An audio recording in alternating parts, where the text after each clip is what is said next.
The Jake Asman Show will begin shortly.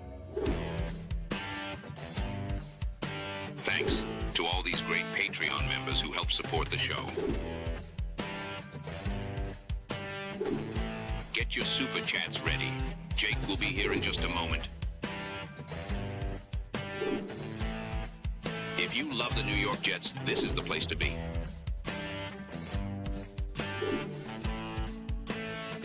And now, the Jake Asman Show. Free agency continues, and the Jets have made moves. We'll break down the latest and talk about what else could be coming. Plus, we're on to the butter region, baby. Bobby Midnight, the #1 seed in the region, is in action today. Dylan Tereman will join me to talk Jets. It's the Jake Asman Show. Let's hit it and get it started. Man, our Jets are primed to win another offseason, baby.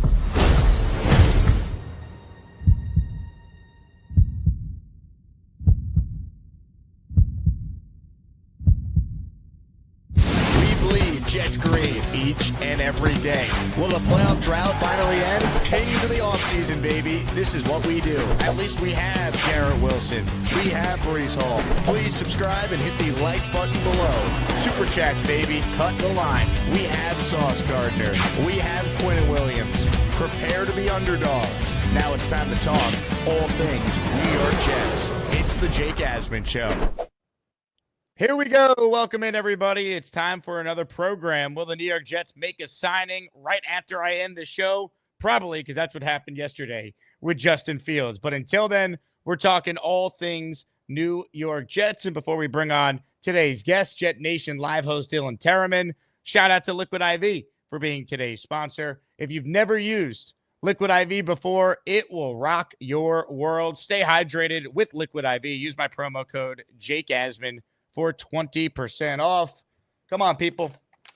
Stay hydrated. You put this in your water glass, you put this in your water bottle, and you're never going to feel as hydrated as you will after you use a little Liquid IV with your water. Let's say hello right now to today's guest. He's a good friend of the show. He is a fellow Asmaniac. Dylan Tereman joins us now. Dylan, let's go, baby. Can we get a signing to break while we're on the air together?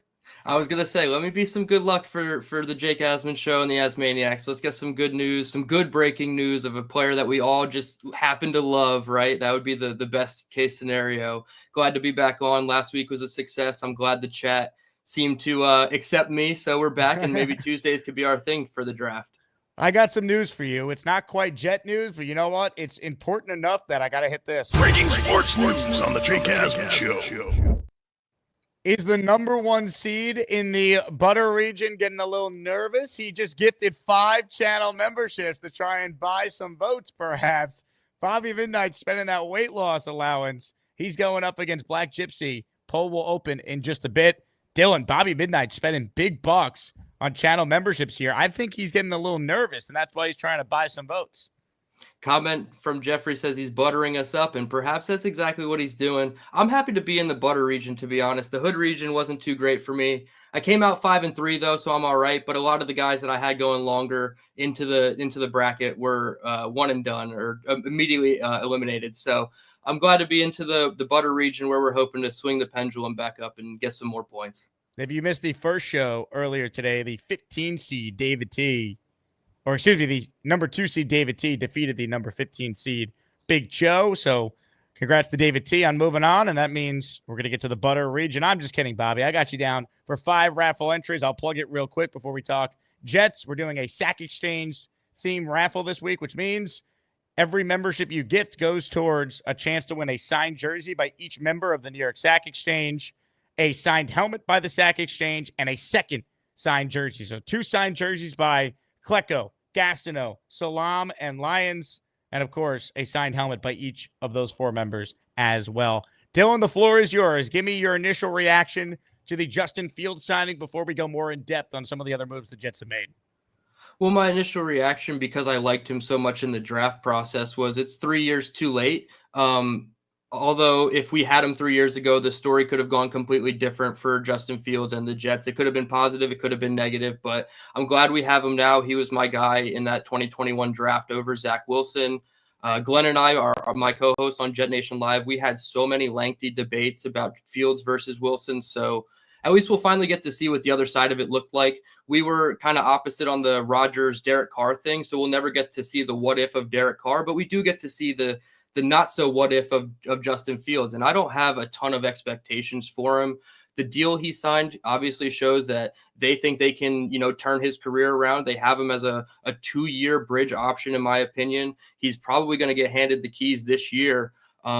I hope they bank on his athleticism, his arm strength, his leadership and toughness. Those were the traits that coming out of Ohio State, I really keyed in on for him. And I thought he could take the New York market and handle it and, take those punches on the chin where I felt like Zach Wilson necessarily couldn't do that. I just watched his interviews coming out of Utah and I was like, their mentality is just a little different. So I'm glad we get that kind of gritty quarterback play. The dual threat aspect of it that Aaron Glenn was not so kept secret. He wanted a dual threat guy, so he gets him, one of the top athletic quarterbacks in the entire league. So if you can make him just a slightly better passer, get his average yards per game up from 184 to hovering around 200 yards per game, you use him just as an efficient runner only. Don't go like Navy or Army triple option on us. It's not that necessary. Although our backfield is dangerous, use him as an efficient runner and a better passer. If that's the play with Justin Fields, who knows? Maybe an extension is in the future for him as a longer term option.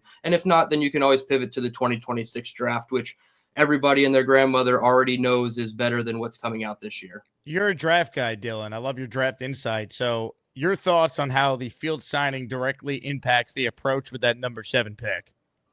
I think it affects 7 and it affects 42 because now you can pivot to I don't want to say the newly acquired 3rd round pick at 73, but it's newly acquired to the media and to the outlets like us who do the mock draft simulators. And, the Jets are just sitting on their hands like this, like, haha, they don't know what pick we actually have. So I wouldn't even, say 73 is in the realm for a quarterback at this point. I genuinely think based on the contract they gave him, he's only the 21st highest paid, but you probably start to look at a quarterback in round 4. Pick 109 is probably the sweet spot for a quarterback, in my opinion, because now you're 2 injuries away or 2 catastrophic circumstances away from that rookie having to play. Whereas if they didn't sign Justin Fields and the alternative of, Marcus Mariota or Carson Wentz came in, then that quarterback is probably 1 injury away from having to play meaningful reps. So you're able to stash a guy now and truly develop him to be the guy. So I don't think rounds 1 or 2, in my opinion, are in the question for quarterback. 73, you can justify it now, but 109, I think, is now the sweet spot for me. Tyler Warren at number 7 or an offensive lineman. I feel like if I had to predict where the Jets go, it's one of those 2 options with that pick, because I'm going to just figure that Mason Graham, for example, won't be there at 7 for them to take. Yeah, last week on our mock draft show, Glenn and I did our first individual mocks, and he took Tereman McMillan and I took Tyler Warren. It was a blend of what I thought would happen plus what I think I would do in that situation. I forget how the board fell exactly, but I don't think Mason Graham was there for me to even take. But Armand Membu was a big combine show out. He was really he got on my radar at the Senior Bowl. That was the first time I ever got experience with him. Obviously, I got to watch him for 3 days down in Mobile, so that was cool.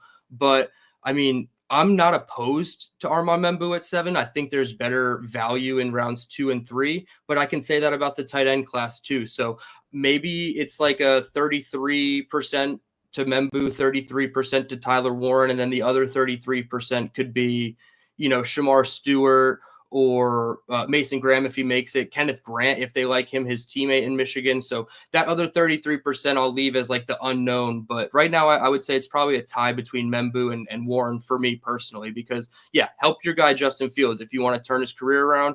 Defense, you got to bank on not using blue chip talent at every position, kind of like Saleh did. I think Aaron Glenn is going to try to hit on value and try to get the best out of those players in like day 2 or 3. Here's more on Justin Fields. This was Dan Orlovsky on SportsCenter yesterday reacting to the Jets signing Fields. It's a fantastic contract. That's good agency. His agent is fantastic. Yeah. It's a great opportunity for Justin Fields to go to a place, and we've talked about this. It's now his chance to go prove that he can go get it done. And here's the reality, and people don't like to live in this. Justin Fields' last 2 seasons, he's thrown for 21 touchdowns and 10 picks. No, I'm not telling everybody that this guy's Lamar Jackson or Joe Burrow, but even in those situations that maybe haven't been the best, he's been a good, solid player. And now he gets to go to an organization that says, hey, we want you to be our starting quarterback for a year or two. And then if it works out, great. And if not, but at least it's an opportunity for Justin to be the guy. Yeah.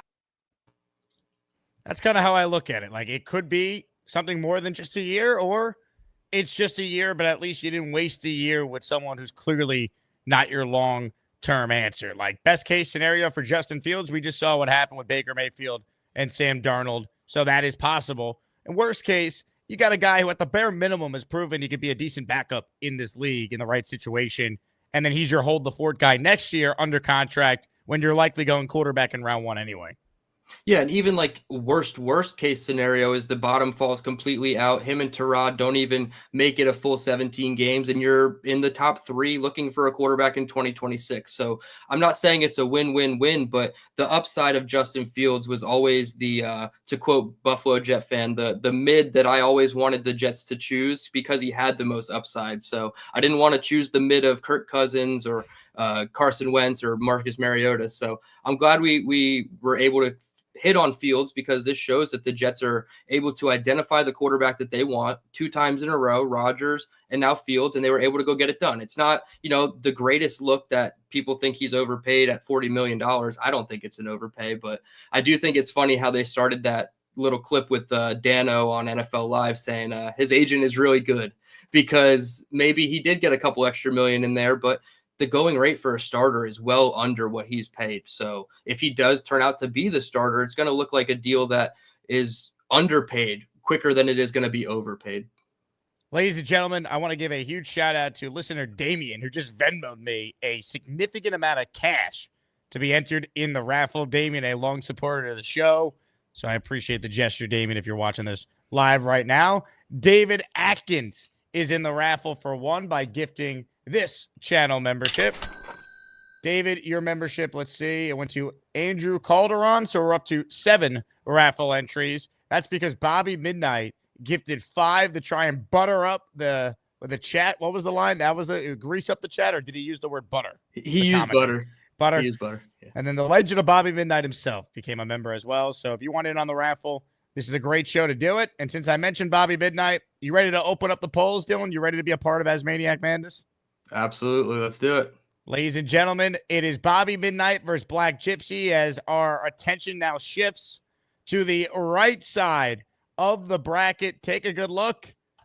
The butter region is coming up, and that means a lot of drama is on the line, not just today, but over the next several shows. Take a look at the region. You got the 1 seed, Bobby Midnight, the 2 seed, Gary, 3 seed in the region is Allen.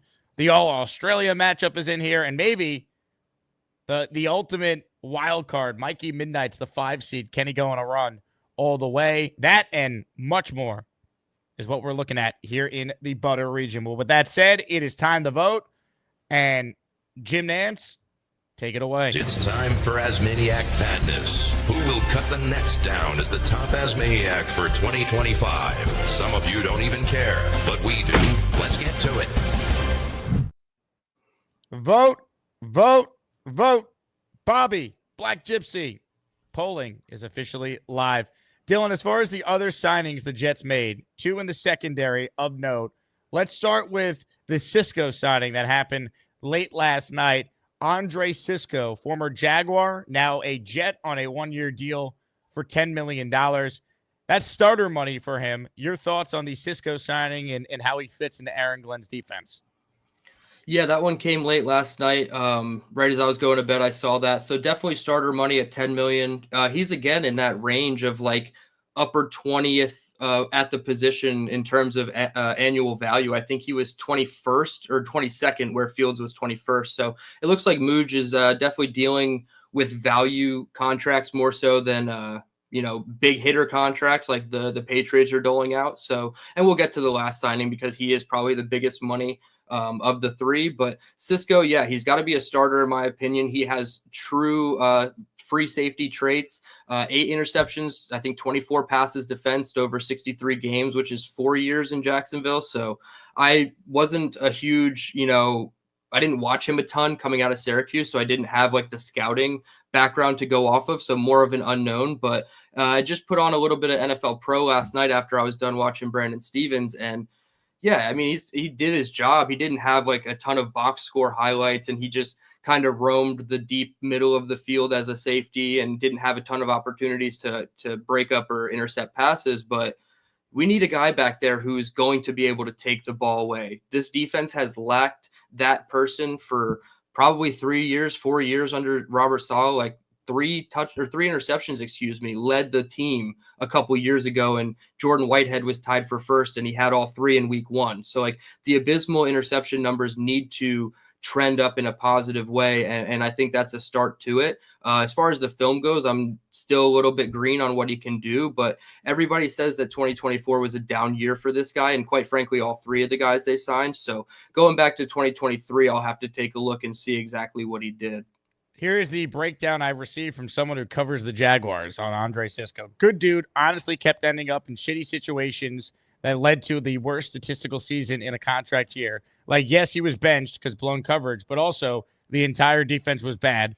Urban Meyer refused to play him his rookie year till he earned his stripes. Code word for he went to Syracuse and not Ohio State or a Big Ten or SEC school. Had a shit ton of picks at Q's. Go watch the tape. Tore his ACL his final year. Only a reason why he slid to the 3rd round. It will be a big deal for him to come home. He's a Long Island guy.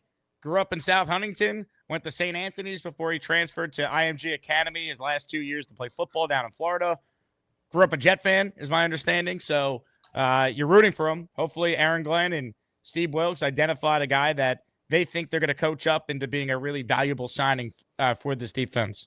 Yeah, I forgot that Urban Meyer was the coach in a lot of these guys' tenure now with the Jacksonville Jaguars. And you try so hard to forget that era of football because it was just so bad for them. But it's true. If Urban Meyer is the head coach and he was making weird decisions like that, then yeah, he's kind of, under, behind the 8 ball, so to speak. And if he had a harder chance to get on the field because of Urban Meyer's preferences of where you went to college, then that's unfortunate for him. But yeah, I'm excited to get more into the tape of him because we've needed a free safety, and I'm tired of he's got to be both and he's got to play in the box and he can't man up on a tight end really except for Tony Adams. So we had to change what we could do, and a center field type of rangy player is really important.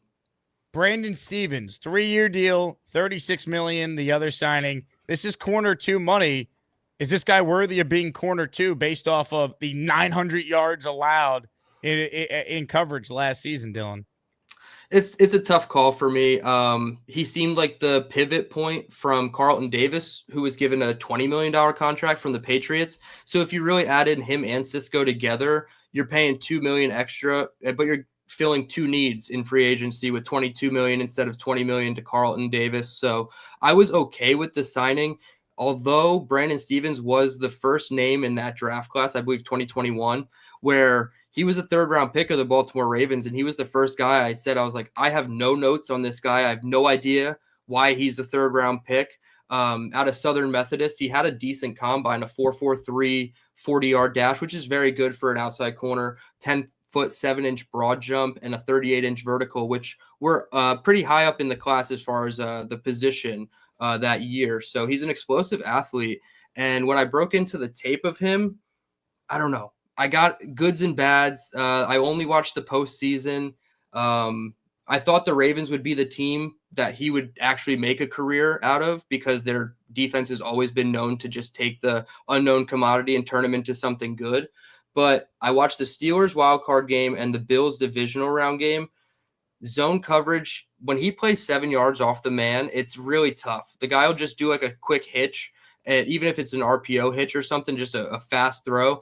He gets downhill, he'll miss a tackle. Like George Pickens, he missed a tackle against him. Other than that, that was the only missed tackle I saw. But anytime he plays 7 or more yards off the ball, which is probably an indicator of zone coverage, I didn't love what he did. Now, there were pre-snap man looks where he would motion over with the tight end, and then they would switch to a cover 2, and he's roaming the middle of the field, and he's doing pretty well. So I feel like knows it was zone, they would attack his side more. But if you're able to stay in a guy's hip pocket in man coverage, which I felt like he was able to do, and at 4.43 speed, his athleticism allowed him to turn his hips and run with a lot of guys. He got beat one time on a deep ball, but he stumbled and recovered. And then I think it was like a suspect OPI on Pickens, which of course that you don't even need to dig deep into that to know that happens with George Pickens. But that was the only deep rep he gave up. And everything in man coverage looked good. He did get cooked by Van Jefferson for the touchdown in that game. And it seemed like Kyle Hamilton was pointing to him, giving him a signal of like, hey, stick with that man, and we're going to go occupy the trip side of the field. He got hit with like a little post move by Van Jefferson, and he got cooked for a touchdown, and Kyle Hamilton gave him an earful. So there's some mental errors, some warts into his game. But if you get this guy in man coverage opposite of Sauce Gardner, and you have a pass rush that can get home within, the average, 2.5 seconds, then I think he can be solid. But put Cisco on his side, allow him to range the half of the field that he's on most of the time, and then you can kind of bracket your guy with Sauce on an island opposite him. So I don't hate it. I don't love it. 12 mil a year is going to look like an overpay at first, but in 2 years, he's going to be like the 30th paid corner, and everything's going to be good. As long as he's good, you can live with it. And the question is, if the previous regime made this signing, what would the reaction be? It'd be like, how could they do this? But since Glenn and Muji are new, and Glenn played corner, you get the benefit of the doubt. That's just how it goes with a new regime. You'll give them the benefit of the doubt till they prove otherwise. But my initial reaction is, didn't love it. If you're going to spend all this money on a corner too, DJ Reed maybe, bring him back. Like at that rate, where's the rule that you can't pay 2 good corners, Yeah, it's certainly a fair criticism to have because DJ only got 16 mil. And I don't want to say only 16 mil, like he was, underpaid. I thought it was a good deal for him as a CB2. But yeah, it's tough. 12 mil is hard to swallow unless he is a good player. And like you said, you got to give Glenn the benefit of the doubt for now that he can take those low value guys or, the guys that haven't been doing great in their career and turn them into something. And although Fields and Stevens are those types of players, I don't think Cisco is. So I know they're 2 for 3 on kind of reclamation projects, and we got to see. So, I mean, the contracts given out yesterday and the day before Sunday, the pre-reported ones, it's just crazy out there, man. You get money for doing anything. I mean, Javon Kinlaw is the cope that I'm using, that if Brandon Stevens is a bad contract, Javon Kinlaw is an even worse one at $45 million and $30 million guaranteed. 100%. I did not expect this, but the poll has been up now in Asmaniac Madness for 10 minutes. And we officially, I believe, have a number 1 seed on upset alert. Oh, no. Could Black Gypsy, a 16 seed, take down the number 1 seed in the Butter region? Right now, Dylan, Black Gypsy leads 51-49 with almost 300 votes that have been cast. Bobby Midnight is absolutely on upset alert. Black Gypsy with a strong showing in the opening 10 minutes of the poll. Dylan, you watch the show all the time. What do you make of this? Yeah, I mean, this is probably the result of what happens when you're a polarizing 1 seed. There's some people that really love Bobby. There's some people that, have their opinions about Bobby that aren't so positive. It's going to be a tough one. 51-49 is a good split with over 300 votes. And I believe it was the Beast Breaker poll that got over 800 likes or votes. So we know that there's a chance that this can skyrocket. And we're probably not near the entire ceiling of voters, but 300 is a large sample size. And maybe more people dislike Bobby than I thought. I voted Bobby in my poll. I'm not going to deny it. It's all public now, but I also had him losing to Mikey in a couple rounds. So it's going to be interesting. I'm not familiar with Black Gypsy's game. He kind of predates me, and I've only seen a couple of his calls, but maybe being polarizing as a 1 seed isn't always the greatest move. Look, I think what hurts Bobby is he had about a 2-3 month run where he said it himself. He was on his period. Yeah. People haven't forgotten. Yeah. Those stains, they never come out, right? Now, I would like to remind everyone that this is voted based. The vote should be based on the last calendar year, their contributions to the show, however you see fit. But you vote, you vote. You have your right to exercise it on the show. Comments, questions, super chats. We'll cut the line. If you send in a super chat, that means you go to the front of the line. And it's another way you could help support the channel. Dylan, what I'm going to do right now is put up on the screen a tweet from Joe Caporoso over at Badlands that perfectly sums up what the Jets have done to this point in free agency. They added Justin Fields. We talked about him. They added Brandon Stevens and Andre Cisco. We just talked about them. Now they've retained, though, two of their own, Jamie Sherwood and Tony Adams. We'll start with Sherwood because that to me is a way bigger deal than Adams. What was your initial reaction to the Jets spending $30 million guaranteed, $45 million total in retaining a guy that the Jets voted team MVP last year, linebacker Jamie Sherwood? I think it's a great deal. I mean, when you're finally paying your own homegrown developed players, when they've been through the BS that these guys have been through for the last couple seasons, that AAV number is going to go up a couple million, per year. And I'm not saying Sherwood doesn't deserve $15 million. I know it's the same deal that Nick Bolton got, and people will tell me, and I agree with them, that Nick Bolton is a better player than Jamie Sherwood. But when you finally key in on guys that you've drafted, you developed, you've seen play in your system, and have been in your organization for 3-4 years, these are the guys you have to pay. So the annual dollar sign is justifiably so for me. The cap hits of $5 million and $11 million are even better for Jamie Sherwood, if I'm getting those numbers correct. So I'm cool with it. I don't know exactly what their plan is at linebacker. Do they keep Mosley and just use him as a rotational guy, or do they plan on doing more 3 linebacker sets? I don't think that's the case, but I'm going to be intrigued by the linebacker position. I said it last night on Buffalo's pod. I don't think it's going to be the pass rush or the secondary that's like the fulcrum of this defense. I think it's going to be the linebackers, and whether they can move sideline to sideline, whether they can get their face in the fan in the run game and really make stuffs. And Quincy Williams and Jamie Sherwood have proven they can do that. So maybe it is best to just keep your guys next to each other who have played at this point a couple thousand, maybe under 2,000, but over 1,000 snaps together side by side, and have really gotten a chemistry together. So I love it. And people can tell me that it's an overpay for him. I don't care. You pay your guys. Some strong comments in the chat. Oregon Jet says, I would vote for herpes before voting for Bobby.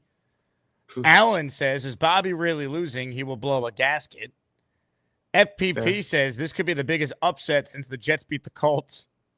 Nick Scheid says, I have never been more excited about a caller calling in than I am Bobby today after seeing the poll. Gator campaigning for Bobby says, vote for Bobby based on his enormous contribution to the show. Entertainment, orange chair, multiple calls into radio shows, Knoble, endless moments to remember, go Bobby.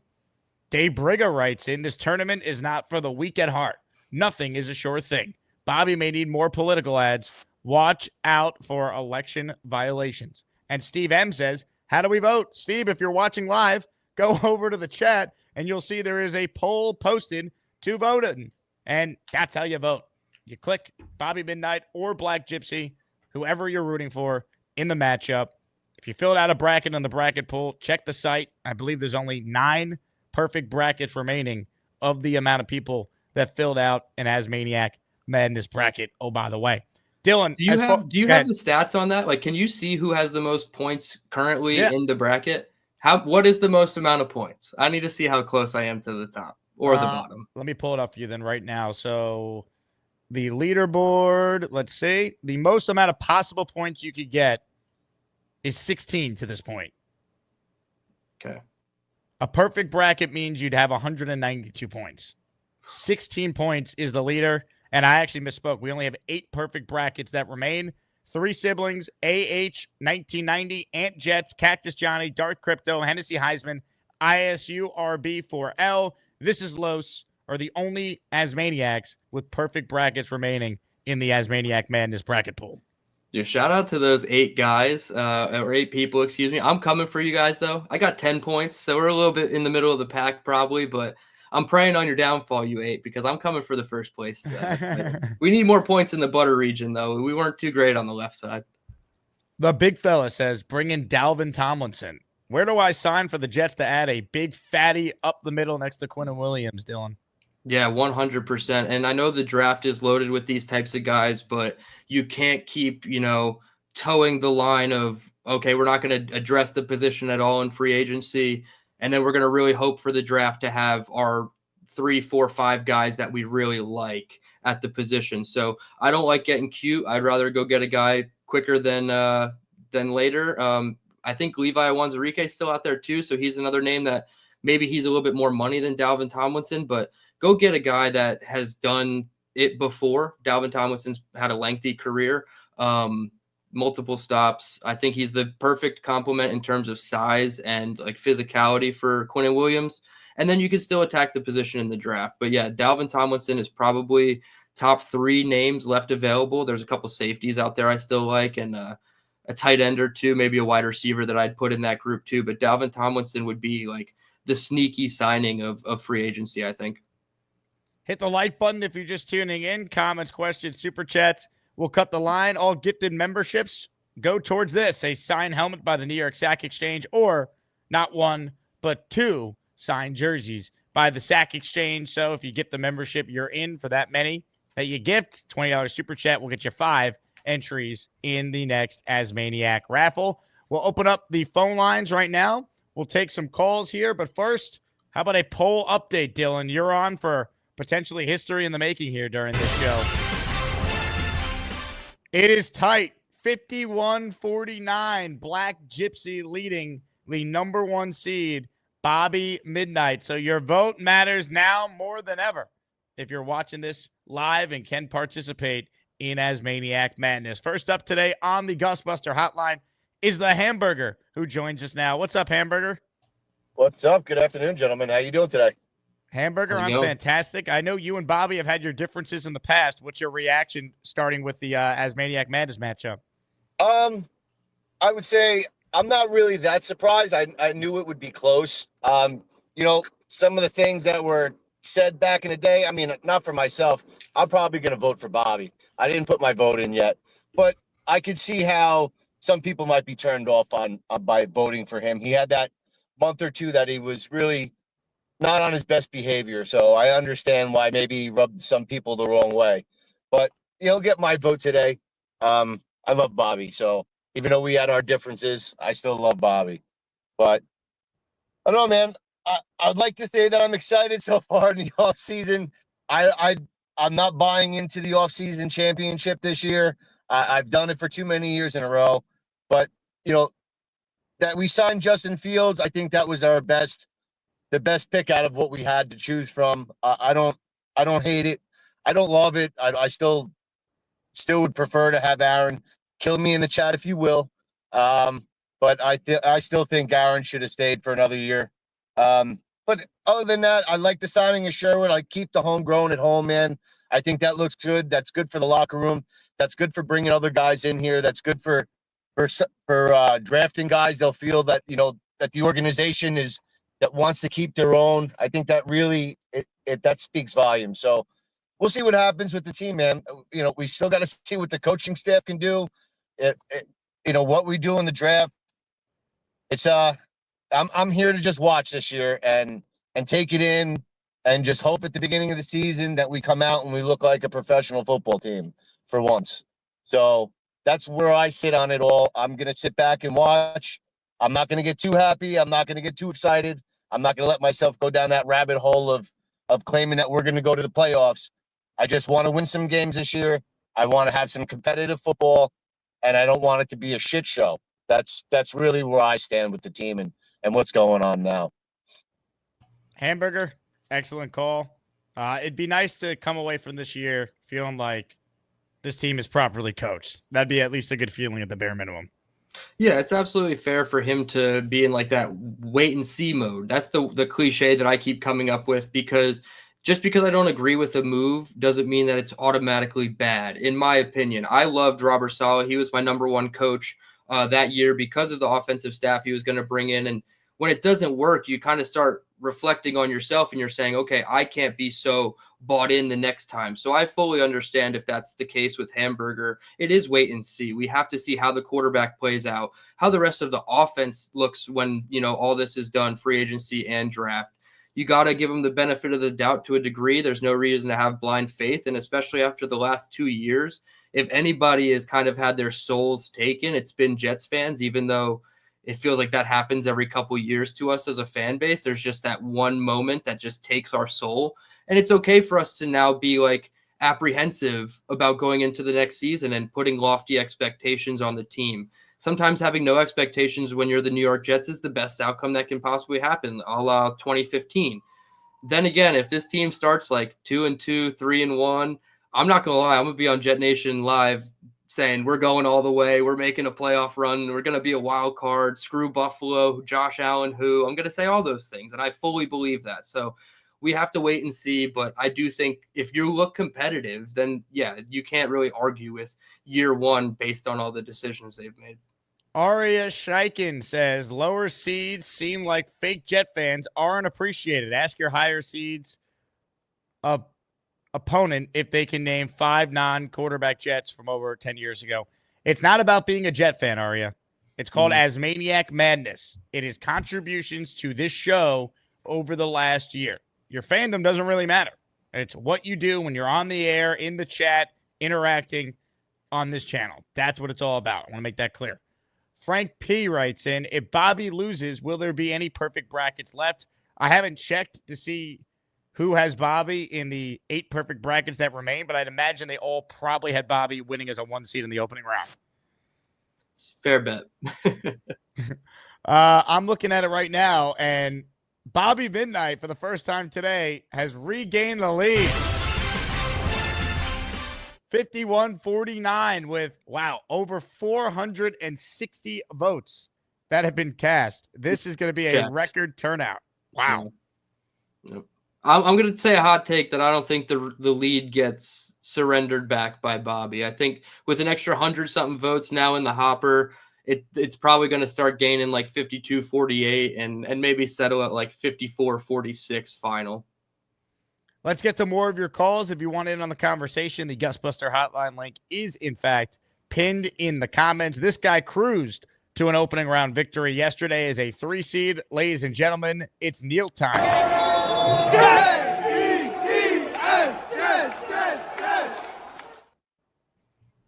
What's up, guys? Dylan, man, let me tell you something. What a draft. Your knowledge on the Jets, it's mind-boggling. Just got to work on getting yourself a little more older with the Ys. I want to suggest, you see, you got to let this shit. You said you have no facial hair, right, on the side? Yeah. You're light on the face. You can't grow like a shit there? Nope. Okay. There's a great movie, if anybody wants to see. I love the Ted Lasso, Jake. The Ted Lasso, I watched it all. It was the best. I love Ted Lasso. Great show. Mm-hmm. There's one of my favorite Sandler movies. Just Go With It. Sandler movie, Just Go With It. I've heard of it, yeah. Aniston. Mm-hmm. You need to grow one of those. Here, look.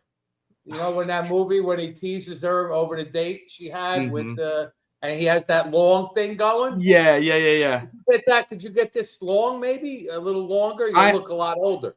I've grown it a little longer, like to the point where it starts like curling under my chin. But then you start, my name's Dylan and like people call me Dill. And like I get the Dilly goat all the time, like when it's just like long in the middle. Yeah, I don't like that. And like I won't do the mustache thing. Jake rocks that way better than I could. So I don't do the mustache and like this is all I got. So I just trimmed it earlier, like literally an hour ago. So I'm glad that you mentioned the length being a problem now. I like the length, and you gotta use that beer oil. What is it, Jake? Copper Johns. Got to get him some Copper Johns, and because you said it curls under, maybe you could like put a little Copper Johns, and it'll stick out. You know what I mean? Yeah. Got to put going for that Boy Green, right? Yeah. Oh, Boy Green. Boy Green's got a nice one, but he's always patting it. Well, you gotta do it. That's like the whole wise beard whole thing. That's the bit. I'm gonna lose my gosh darn bananas. There it is. Boy Green is a wise man, that's for sure. He's definitely a wise man, But you and Andrew Fiacco, he's the best. Andrew's the best. Jake, we have to do a 60. We can't do. How many callers do you think called into your show the last 2 years? Guys like Dylan. You have a lot of guys that have called in. Can we do the best of your guests? Like a guest best? And like, what do you think of that?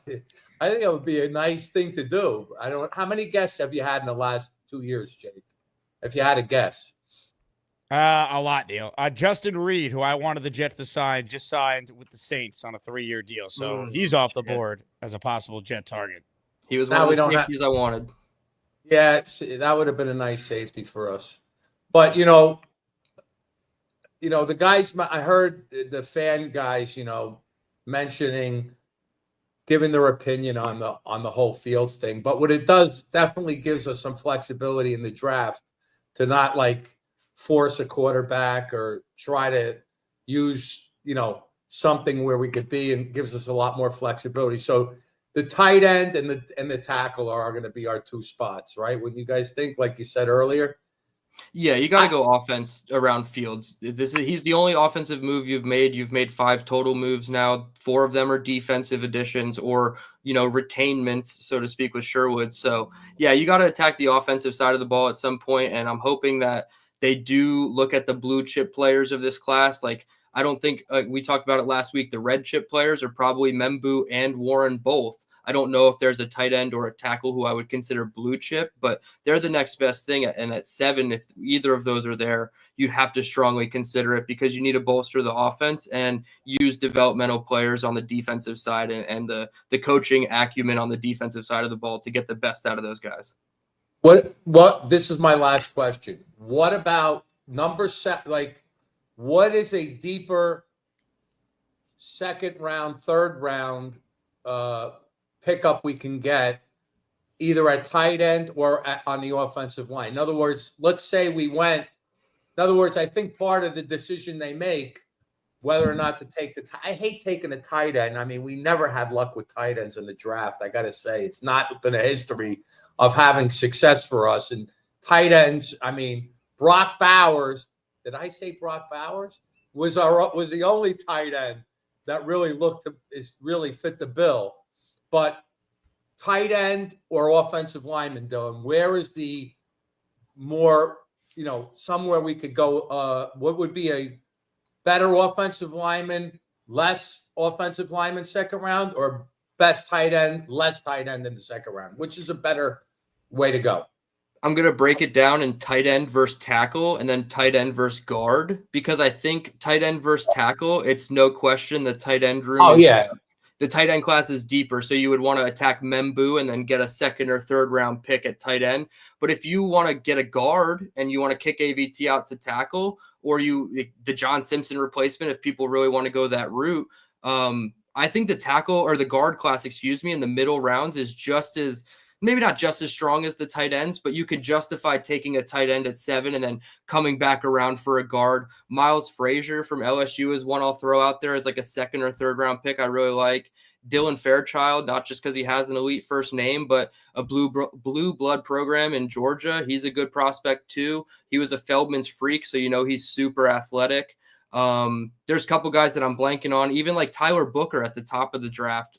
If he slips and falls into like the mid-late first round, like there's going to be guards, I think, in the second round that you certainly can get, or a center if you even wanted that. So I still think you go tight end and attack offensive tackle and offensive guard later, but I couldn't argue with Membu and then Harold Fannin or Elijah Arroyo from Miami being the pick in the second round. So it's kind of a pick your poison, but if you go offense, you have my seal of approval in this draft, much like last year with Corley and Fashanu, even though the results weren't great for Corley.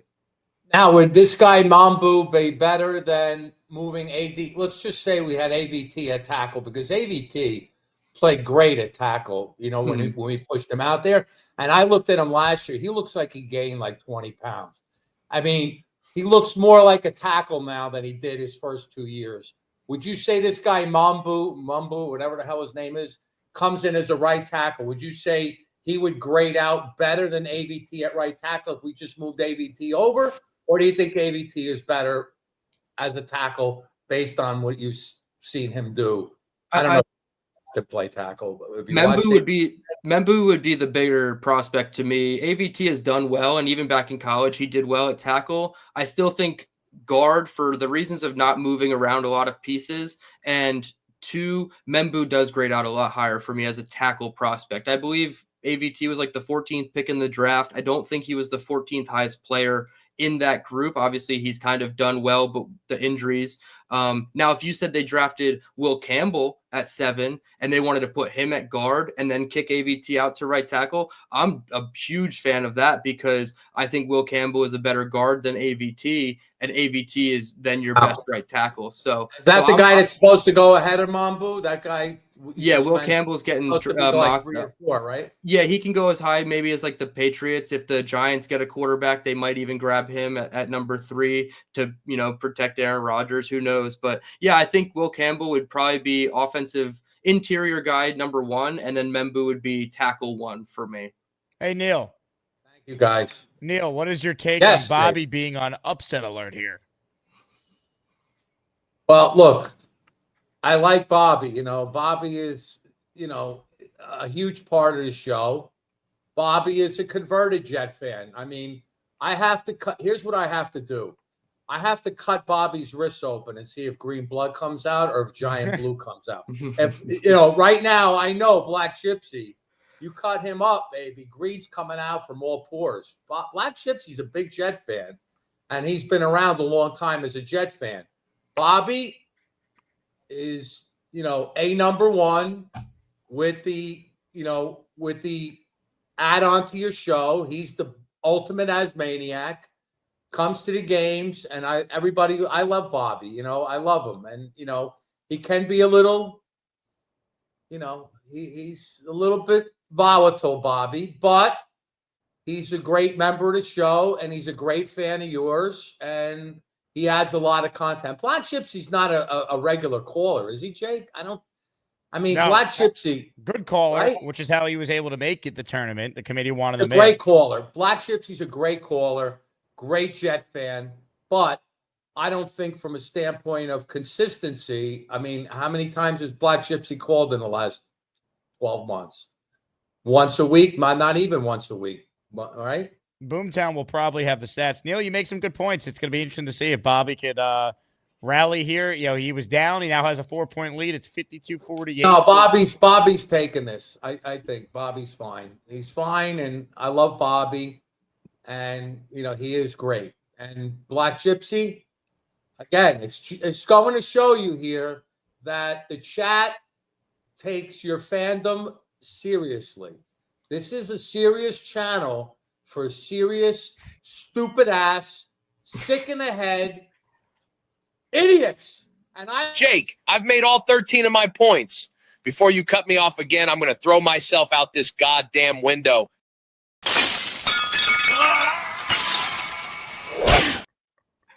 Very serious show, Dylan. Very serious.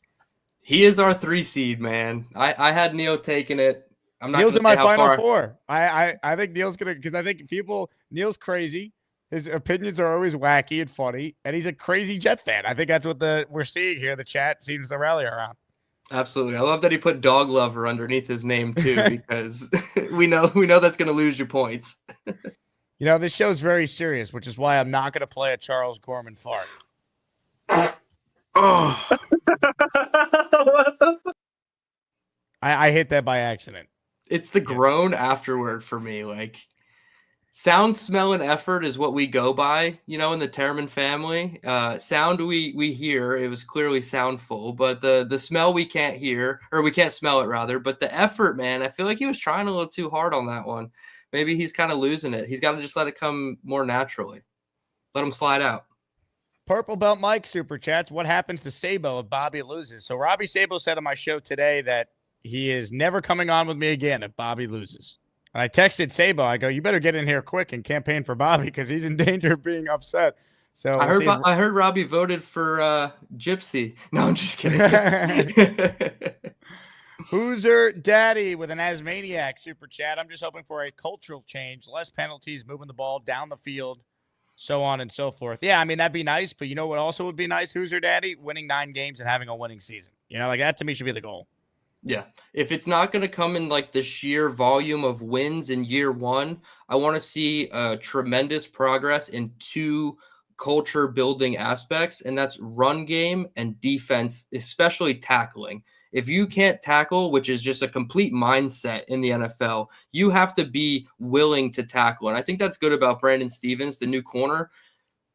We saw what happened. He got a little exposed in his tackling game, and we hope that it's going to go back to better than what it was. Brandon Stevens doesn't have that problem. I said he had 1 missed tackle earlier in the game against Pittsburgh. Other than that, he's such a sound corner. Connor Rogers uses the phrase "come to balance" before making a tackle, and I think that's huge when you're an outside boundary corner. You need to come to balance so you're not hitting the guy at an off angle, and you can just bounce right off and allow him to get more yards after contact. So I think Brandon Stevens does a good job of it, but tackling and run game, please just put your head down and get that 1.5 yards, Breece. Like, Braylon doesn't need to be the obvious spell back in those 3rd and 1, 4th and 1 situations. Breece has proven he can do that. Iowa State, cut on the tape, like he's breaking them far, but he's also putting his head down, and it's like men amongst boys almost. So let's get back to that, and that's the true culture change if it's not going to be in the win column. C says Neil is the people's champ. A lot of love for Neil out there in the comments. I think that guy I know, right? We've seen that passion on full display. Ladies and gentlemen, Charles A. Gorman is using his free Asmaniac Super Chat, the #1 overall seed in the tournament. Hi, Jake and Dylan. I hope all is well. Charles, call in. Anyways, I'd love for the Jets to try to get Keenan Allen. He is an amazing receiver.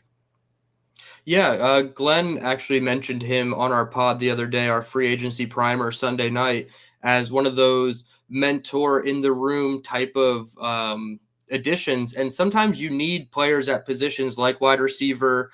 I feel like linebacker, like CJ Mosley, somebody in your secondary who's kind of been around the block, who's been there, done that is a good thing to have. He used Keenan Allen as his example. I use Stephon Diggs, and I'm not advocating for Stephon Diggs. I know he's coming off a pretty gruesome ACL injury and whatnot, but I feel like you have to add somebody who breaks Buffalo's John Simpson protocol, who's probably, 30 years old or a little bit older. He might have a couple injuries under his belt. You probably have to get a couple of those signings. And I kind of liken that to the Commanders signed Zach Ertz and Austin Eckler last year. A bunch of 2 guys, in my opinion, that were like, okay, what the hell are they going to do with those guys? And they ended up being really good contributors for the Commanders' long playoff push. So I'm an advocate of getting an older wide receiver, maybe around like 30, 31, not a ton of injuries. So Keenan Allen fits that bill. So yeah, I'm a fan of this take, Charles.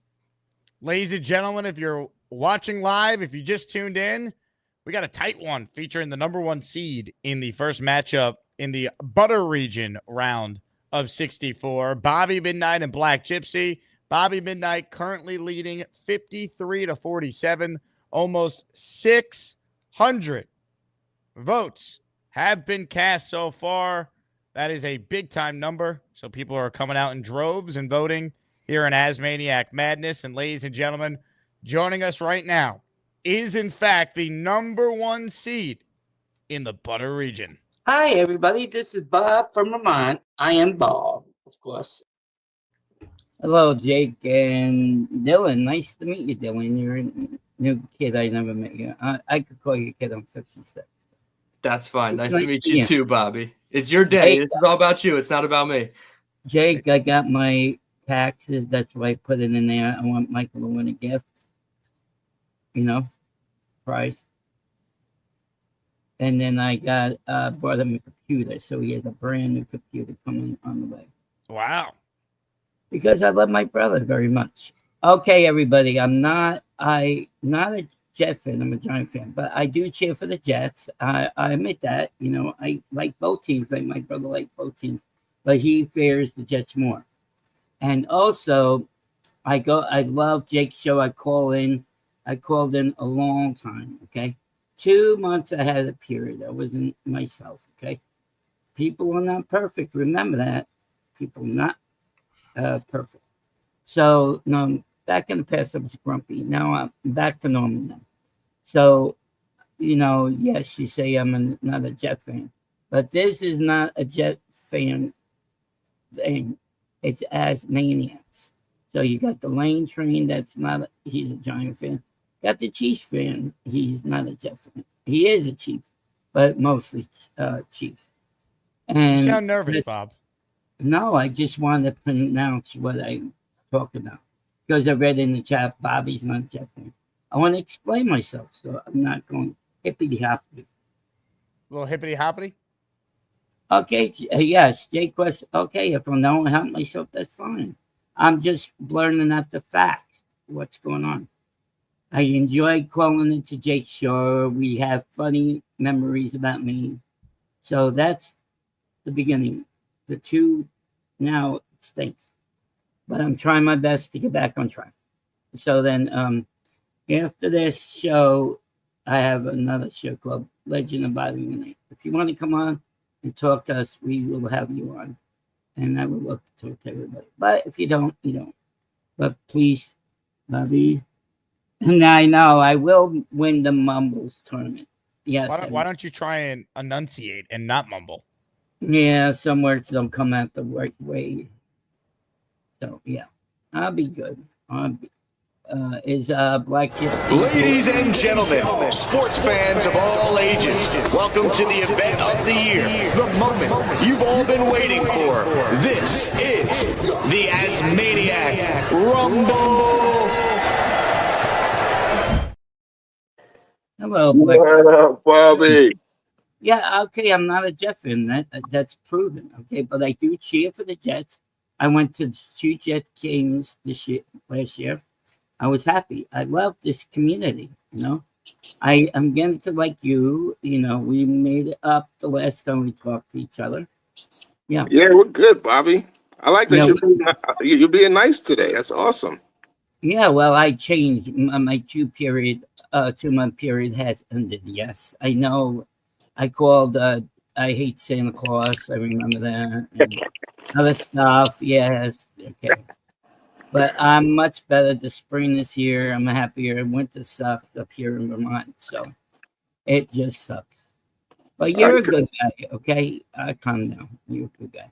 Why, thank you, Bobby. I appreciate you. You're taking all the fun out of fighting. So this is a friendly championship that we're going for. That old gauntlet was horrible. I mean, it was horrible.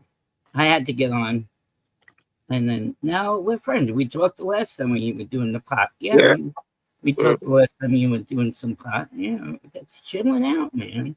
It's close, Bobby. I didn't think it would be that close. Well, if you win, congratulations, my guy, okay? Gator don't want no pieces of me. Gator's like, boo, Bobby. Yeah, you got some fans, Bobby. Well, it doesn't always have to be fighting. Jake doesn't want us to fight anymore. No, Jake definitely wants us to fight. Jake wants to sit back and have a drink. See, when I got on with Rob Glenhead? But he wants you to fight in your rounds. He doesn't want you to fight when it's not your round. He called me a traitor for no reason because I took We the People. Yeah. Oh, We the People called you a traitor? Yeah. No, not we. No, Rob Glenhead because I voted for him. Oh, Rob. So you and Rob got into beef? Yeah. Yep. You didn't see that? No, I didn't see any. I didn't see any of that. Yeah, but the Chiefs fan got into him with it too. But no, I'm telling you the truth. First of all, I'm not a traitor, you asshole. Yeah, you are. You're a fucking asshole too. So you asshole. I'm gonna watch your fucking mouth. That's the end of that rumble. Jesus. Oh my God. Wow. Then the Chiefs fan, you got to see what Chiefs fan said. He's more likable than you fucking old cunt. Fuck yourself, you piece of shit. Fuck yourself. Fuck you. Well, that escalated quickly. Jesus. Come on, gentlemen. But Neil, thank you for I want to shout out to Neil. Thank you for the nice comments you gave me. I appreciate it. I would love to meet you down there at the Jet game one day. So Bobby, you were a part of a 3-way beef? Me and him, Rob had it. Yeah, my friend. So, what did Rob say to set you off? Well, he called me a traitor because he voted for Weed instead of him. So he was. Who cares? I met Weed down at Jet game in December, and we're friends. You know, I never met Rob from Glenhead, so I don't have any. Well, there's a few bad feelings I have with him, but I do like Neil. He's good to me. You got to stay on your good path, Bobby, because it shouldn't be a close race between us. You're a number 1 seed, Bobby. I know, but if you win, you know what's the biggest upset in college basketball you remember lately? I don't remember. I'm like Marquette right now. You should not be losing to me. Yeah, you're Marquette. I'll give it to Marquette. Okay, how's that? You like Marquette? Yeah, Marquette was awesome. That was Dwayne Wade's team. Did you see Jay Quest calling in to the WFAN? Oh yeah, when Dixon Hall. Yeah. Yeah, and he names all the rest of the squad. That was an awesome call. It's an awesome call. Yeah, I know. You're a great guy too. I'm sorry I gave it to you. Well, we were in the asshole. Yeah, you were having a bad day, I guess, and you just started taking it out on Jake and everybody else. Yeah.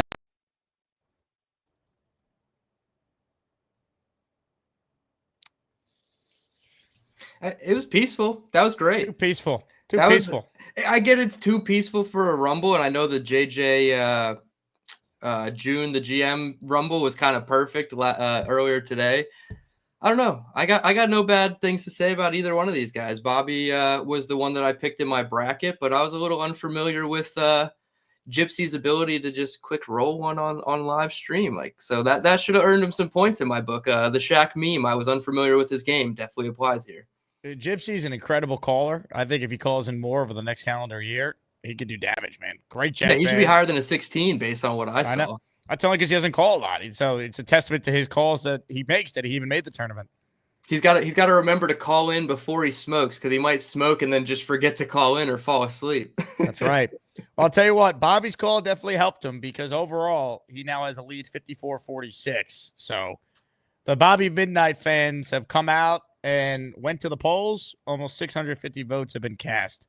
With that said, it's time to say hello to the number 1 overall seed in this tournament right here, right now. It is time for a little Charles Eugene M. Gorman. Hey, Charles! You'll never get my chicken soup recipe. Hey, Charles! I'm not saying that Orlovsky takes steroids. Please, some of it.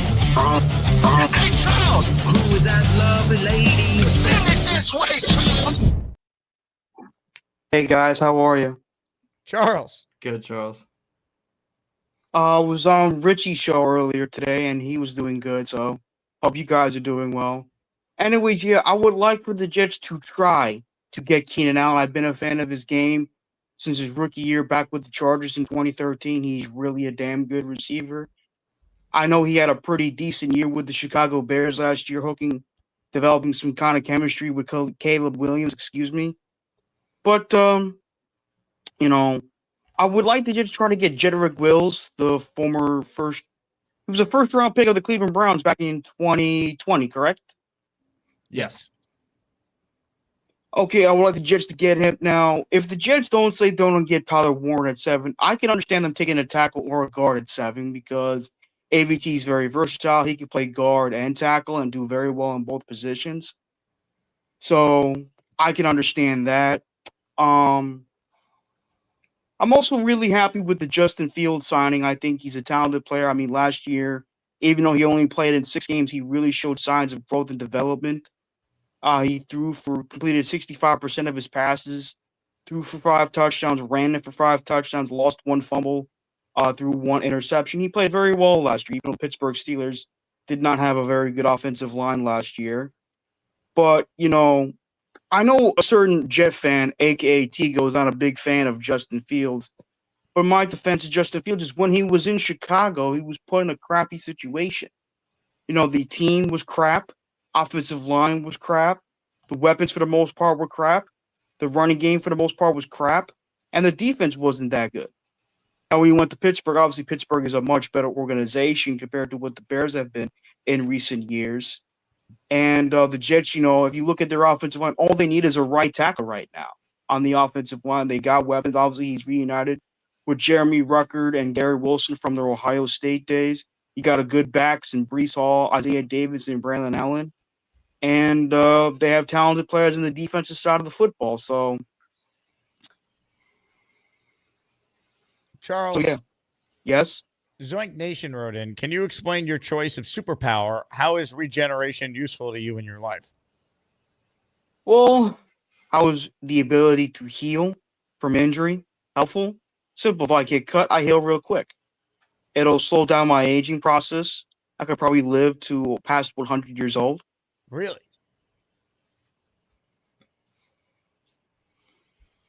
Do you want to live to 100 years old, Charles? I would like to live at least until my 90s, but 100 would be an incredible accomplishment. Sure. Now, Charles, this is the first time you've called in since the deli couple became famous because of you on the show. Are you aware of everything that transpired after you left the deli? You mean Liberty Bagel? Yeah. It was fine. Did you watch the show?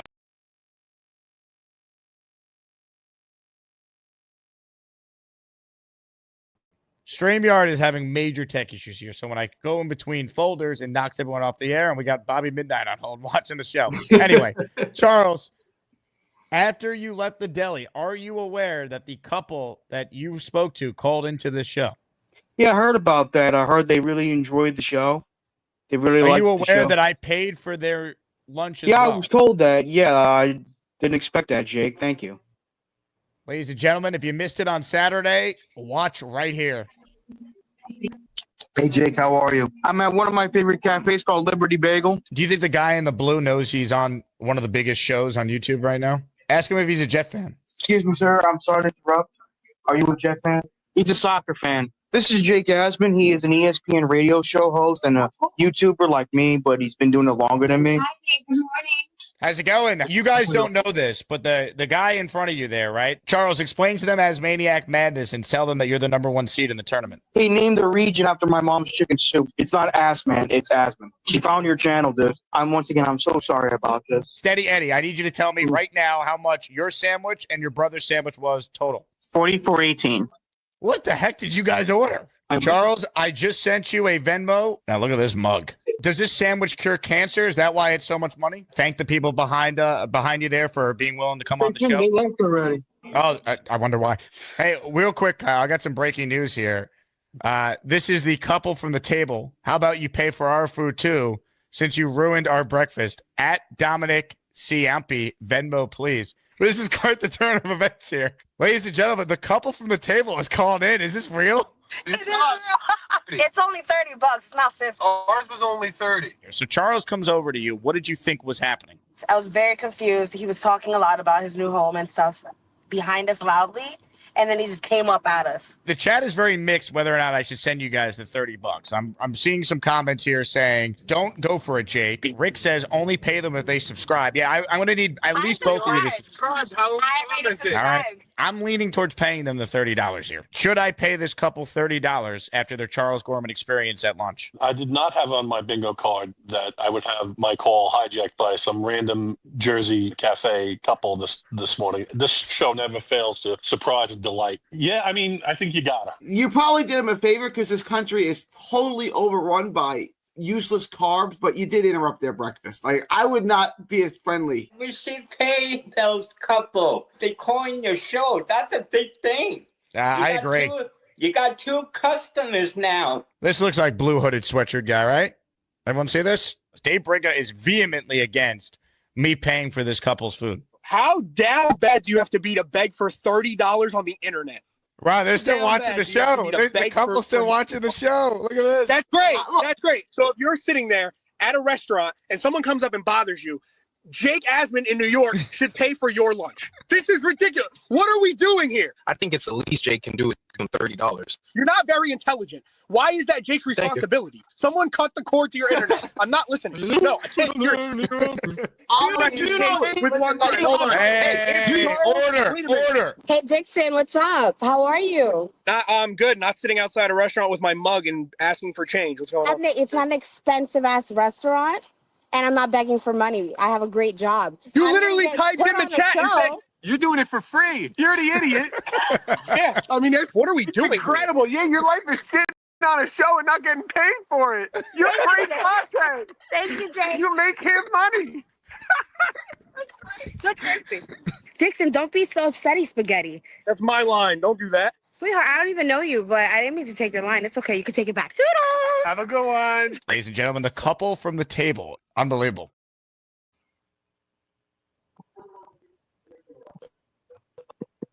Charles, what did you make of that? I thought it was great. They seem like very nice people. You think I made the right choice paying them, or are they grifters? I don't think they're drifters, no. I said grifters, but it's close enough. Grifters, I don't think they're grifters, no. You seem distracted, Charles. What are you doing? I'm typing a post. Hold on.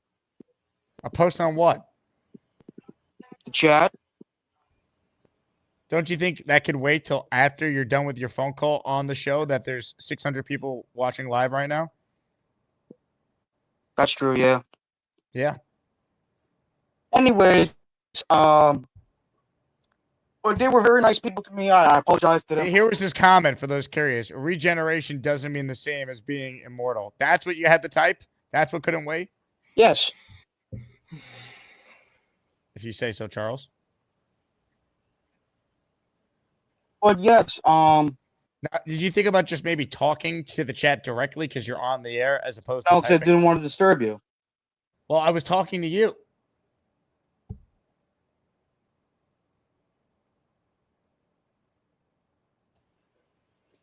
Did I want to say it out loud in the chat? No. Anyways, what is Dylan still there or did he leave? Yeah, I'm Dylan's still here, Charles. How you doing, sir? I'm doing well, but remind me, were you the one that asked Jake for money to go to the movies? I did not ask Jake. He just gave me his money. Oh, okay. I remember that being a lot more than their breakfast. The people at the table's breakfast. I'll be right. I'm gonna go, guys. It was great talking with you. I'm gonna have dinner now. So, peace. Hold on. What are you having for dinner? Pork loin and pasta. Any soup? I said pork loin and pasta with tomato sauce. Right. I'm asking if, in addition to that, there's maybe some soup. No chicken soup. No, I don't Nothing? eat chicken soup every day. How about? All right. Peace out. No, that's it. We're done. Yes, we're done. Bye. Do we have to be? Ah. One seed has the power to end the call when he wants, I guess. I guess so. My mother wants to know who I'm talking to. I'm on StreamYard, Mom. I'm on YouTube. Hey, Mom! The meatloaf! Charles, you're the best, dude. I can't. Mom, the meatloaf. The meatloaf! Mom, meatloaf. Charles. Well, he never gets away with changed. it. Unbelievable. Big shout out to Dylan, or Devin, excuse me. He gifted a channel membership earlier. We'll get you down in the raffle, Devin. Not a whole lot of memberships today, so a great chance to do some damage and get yourself in the raffle if you want a chance to win not one, but 2 signed jerseys by each member of the Sack Exchange and a signed helmet. So that's what we're giving away this week here on the channel. Devin wants to know where the poll numbers are. Refresh your browser, or Boomtown will just tell you how to do it in the chat. Right now, Bobby Midnight, after trailing, has regained not just the lead, but a 10-point lead. He's up big right now, 55-45 with 700 votes that have been cast. So, it was interesting for a half, and then the 1 seed, Bobby Midnight, is doing what he's supposed to do. Yeah, I think that's kind of the natural sequence of things. There's always who could come out of this? Is it going to be a Cinderella story? And then the norm kind of settles in and everything kind of gets back to the mean of what it was. So I think Bobby's going to take this. I don't see Gypsy coming back. Good competitor, of course. Maybe if he did go after Bobby a little bit more, he would have got more points. But yeah, I think it's a good matchup overall. It's one that was kind of expected, though. Here's a live look-in of Bobby Midnight. Hi, guys. How's it going, Bobby? I just took a leak. How'd it go? Good. I'm walk now. Nick Shine says I walk like a gazelle now. I'm a lot better. Remember, Jake, when you first met me down at the Jet game in Halloween? Oh, I'll never forget that night. Was I walking? No, I was not walking at all. You were waddling. I was not even waddling, Jake. Remember, they had to get me the golf cart. Well, yeah, but before that, you were waddling. Yeah, waddling to get to the golf cart. Yeah. Snowball wants to know: were you sitting or standing while you were When? peeing? Oh, standing, of course. Yeah. Okay. Yeah, no standing. Thank you, Snowball, for your interest. I love you. I appreciate Snowball. Yeah, he's a good guy. Yeah, no, I feel We know what that lucky. means. When Bobby says you're a good guy, that really means go F yourself. No, Yes. no, Jake. Yes. And this Dylan's a cool guy. I like this guy. Big fella wants to know: did you lift the seat? Yes, I have to lift the seat, of course. Yes. Good. Yeah, because if I didn't, well, what happens if you don't? You pee right on. That doesn't make sense. But Dylan, where are you from originally? Hold on, we're I'm not from doing New Jersey. we're not doing where you're from, talk. Okay, never mind. Never mind. We won't do that. Did Bobby wash his hands? Did he sing the song? Yeah, happy birthday song. Yes, you have to sing happy birthday, especially when you're in food service. They tell you have to sing happy birthday, and you got to wash your hands very nicely. What about the alphabet? Does the alphabet work? Yeah, I did the ABCs. Oh, well, I think they told us we could use both the alphabet then the happy birthday song if you want. Yeah. So I can't wait till next Tuesday. I'm going to get a part-time job. I can't wait. We're excited. Congrats. Yeah, then I could do my the show later. You know, that's like you said, you should get a job first, right, Jake? That show's not going to. You should get a job. I think it's a smart I idea. agree with you there. You and Nick did this too. Because that I had a channel before Dylan, but I screwed up. Somebody put a bad pic on my other channel at 600 subscribers because I let somebody on. Beastbreaker thinks you should work at Popeye's Chicken. I don't have a Popeye's Chicken. Vermont sucks. It doesn't have anything up here. You get your McDonald's, you get your Burger King, then you got nothing, anything. Or they got Energy wants to know: did you shake it like a Polaroid picture? Yes, I shaked it. Hey, Energy, that girl looked like you in on Saturday. She sounded like you. I think. What girl? The girl that called in for the breakfast. Remember? For the what? The breakfast. Remember, you paid for their breakfast. Oh, the deli couple? Yeah, the deli couple. Yeah, she reminded me of Energy, like the way they talk. But it was funny when the guy said, "Oh, we got paid. You do it for free," calling. Oh my God, I couldn't believe they said that to Dixon. I thought that was pretty funny. Beastbreaker says, no Popeye's Chicken. Are you serious? I'm serious. Vermont sucks. That's why I want to get out of this state. I want to go back to New York and New Jersey. I said, Jake, I could be roommates with him. No, Victor writes in, Bobby can work at Chick-fil-A and have the Lord's Day off. A salient point by Victor. Yeah, but we don't even have that, Victor. No, we have crap. You got to come up to Vermont one day and see it. It's crap. They don't have Chick-fil-A? Nope. No. They have that in Canada. Your opponent, Black Gypsy, says Bobby loves the ladies. Oh, I love the ladies. Yes. Black Gypsy, you are right. You have that 100% marked up. Definitely. So, Jake, you got other callers in that, right? No. No more callers for the day? No, maybe I do. Maybe I don't. Well, I just didn't want to step over this thing. I'm happy I got back in time. I mean, how long does it typically take you to pee? You show them the baseball. Go show them the news. Bob, you did great. Let's go. Still coming out. How is it still coming out? It's been 5 minutes. Oh, well. And the I was a full bladder, Dylan. We got to the game. I drank Pepsi, right? And then all game, I just sat there. I didn't want to move until the end of the game. We went to the bathroom. And then on the way home, Nate drove me all the way back to Vermont. This guy did it 3 times. You know, he's a great guy, Nate. And then is that the cameraman in the video? Yeah, he's on the bicycle. Yeah. Shout out to him for saying you did great while you're just midstream, because I know you had no signs of stopping. I was holding it in. We were going to the gas station, and the guy cleaning the gas station, and then Nate says, "Oh, I know a great place to go." You go right on the streets of New York and say, "What? It's like blue. It's cold out here," but it had to come out. It had to come out. So I see. it came out like more Well, than 5 Bobby, minutes. it looks like you're going to win here. It wasn't easy. It was tight, Yeah. but it looks like the Bobby Midnight supporters came out in droves to vote you on to the I next round. appreciate that. I just wanted to tell the truth.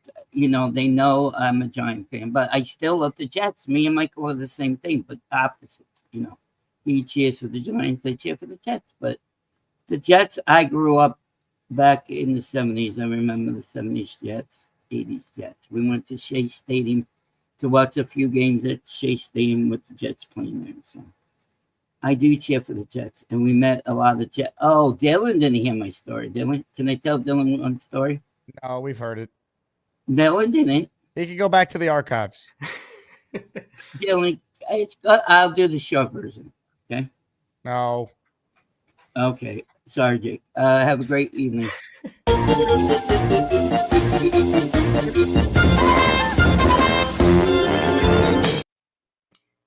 He met the Jet players in the 80s. We'll send you a clip of him telling it for the 8,000th time. All right, more calls here before we wrap. Ladies and gentlemen, he was a part of that moment we played earlier in the show of Charles Gorman yelling to his mother that he's on StreamYard with his YouTube friends. Connor Long joins us now. Connor, I see you have a 0 next to your name. Does that mean you're a 0 seed in the tournament? Correct. I am a 0 seed in the Asmaniac Madness tournament. I will say this, my endorsement for a 1 seed next year is Kyle Clifton. If he keeps calling consistently, he has to be a 1 seed next year. Talk about someone who always makes salient points, as you would say, Jake, and has never had a bad call before. My endorsement is for Kyle Clifton to win the tournament. Wow, endorsing next Kyle year. Clifton a year in advance. How about you just help him win this year? I mean, he's in I a have him in tough my battle. Final Four. I have him in my Final Four. Let's see. Kyle was in Kyle's in the train region, I believe, so he hasn't gone yet. So let's see. Kyle will go up against Phenom, who hasn't called in months. Starting to get concerned about Phenom. He commented on a video when I was at the combine. I go, "Where you been, Phenom?" But Phenom, you're out there. You got to call in live, man. Kyle Clifton is the 4. You probably will win that. Clifton versus Jay Graves in the 4-5 in the second round is gonna be a good one. For sure. Anyways, the question I wanted to ask you guys today surrounding the Jets is very, very slow day in free agency. Obviously, didn't make any moves, and it feels pick like up the second I end this show. Don't worry. Oh yeah, that's what we're holding out for here. Yep. And now you see it's the first full tier of guys are kind of off the list already, and now you're looking at the second wave guys. Josh Palmer, who was a wide receiver target, gone. Darius Slayton back to the Giants. Who's Diami Brown went to the Jaguars. Obviously, wide receiver is a massive position of need here. Other than like a guy like Tim Patrick, is there anyone else you think the Jets could potentially look to sign here in free agency? And then any other names you want to look for in the draft other than the first round guys, any late round gems you have, DT? Dude, the wide receiver position is kind of dwindling. We talked about Keenan Allen earlier. I mentioned Stephon Diggs. I don't really love Diggs. I'm looking at the list of available wide receivers. I mean, Brandon Cooks, I don't think they would want to kick the tires on a guy like Cooks. Maybe Robert Woods, although he's almost 33 years old. If you can get him on like a 1 year, less than $5 or around $5 million deal, sure. I was slightly intrigued by Devin Duvernay, but that's just based on my previous like knowledge of what he was coming out of college, more so than what he's been able to do in the NFL through 5 seasons. So, I mean, he kind of fits the mold as a younger player you want to pay before he turns 30 years old, but outside of that, there's some really uninspiring options. Tyler Boyd, I think, is one to look at, although he's kind of dropped off since leaving Cincinnati. Buffalo mentioned Elijah Moore because he's only 24, almost 25 years old, and I just think that'd be too funny if they brought him back. So at this point, it's probably Tim Patrick, or let's look to the draft and find a guy. Everyone's been talking about for like now that Morgan Moses is gone, signing this guy Jedrick Wills from the Browns, who's a first-round pick in 2020. He hasn't played a snap at right tackle though in his pro career. keep that in mind. I wouldn't be opposed to bringing him in 1 year, $4 million. But a plan I really, really liked, I wanted to get your thoughts on. Someone who I was big into last offseason was Kevin Zeitler, and he went to the Lions last season, had a great year. He was a top guard in the league. I know he's 35 years old. He's on the older side, but like a 1-2 year deal where you could plug him in at guard and potentially try to slide a guy like AVT out to tackle, I think could be an intriguing resolution just because I'm not fully in on the offensive tackle at 7 hype. I'm looking like one of the, I like the tackles in round 3. I like Wyatt Millum from West Virginia is a name I really like. I know he was down at the Senior Bowl. Same with Ozzie Trapillo, the tackle out of Boston College, who I'm also really high on. I like the idea of trying to bring in an older veteran like Zeitler, put him at guard, slide AVT out to tackle for the time being, and then maybe you draft a guy like Millum or Trapillo to kind of help develop and be that sixth man, that swing tackle. I think Trapillo could be that sixth man swing tackle type guy if you want to go with him at 72 or 73, I think it is. Yeah, I'll start with Jedrick Wills. He was my number 1 tackle in that draft class. It was Wills, then Tristan Wirfs, then Andrew Thomas, then Mekhi Becton. And that was not the order that they went in. And I think Tristan Wirfs is probably the clear-cut best one of the group. But I would advocate for Jedrick Wills to come in here. Sometimes a change of scenery going from your first team that drafted you to that second team, it's not always a negative connotation or shouldn't always carry one. I think it could be one where he's looking at it like a fresh start, and maybe a position change could also help him, succeed better in the NFL. So I wouldn't mind kicking the tires on him, but seeing the contract that I think it was Dan Moore got at like $20 million, it's tough to evaluate the tackle market in free agency right now. So maybe you do go the route of Trapillo in the draft, and he's a name that I loved at the Senior Bowl. So great call out there. As far as Zeitler, yeah, I think attacking guard and moving AVT out to tackle is a fine option. I'm for the continuity of keeping the guys in the spots that they played last year, but AVT has been that movable piece. So I was an advocate of Trey Smith, being a signing from the until they tagged him and moving AVT. So I'm cool with Zeitler. He was a guy that I wanted when he came from Baltimore, I believe, to the Giants a couple of years back, and now he's kind of been bouncing around the league. So yeah, I'm cool with Zeitler, and you kind of figure out the pieces from there. But both offensive lineman names aren't bad, and I kind of agree with you. I'm not in love with tackle at 7. I'd rather attack the value of the draft and go get like a Tyler Warren or even a Shamar Stewart at 7 overall. So I'm with you on all those points. Now, one more thing here. Did you guys see the report from Josina Anderson that the Eagles are trying to get a 4th round pick for Dallas Goedert? I did. See that, yeah. I don't think they're going to be able to get a 4th for him. He's like 30 years old. Yeah. He's 30 years old. His cap number is $11 million. Would you give up this year's 4th round pick for Dallas Goedert?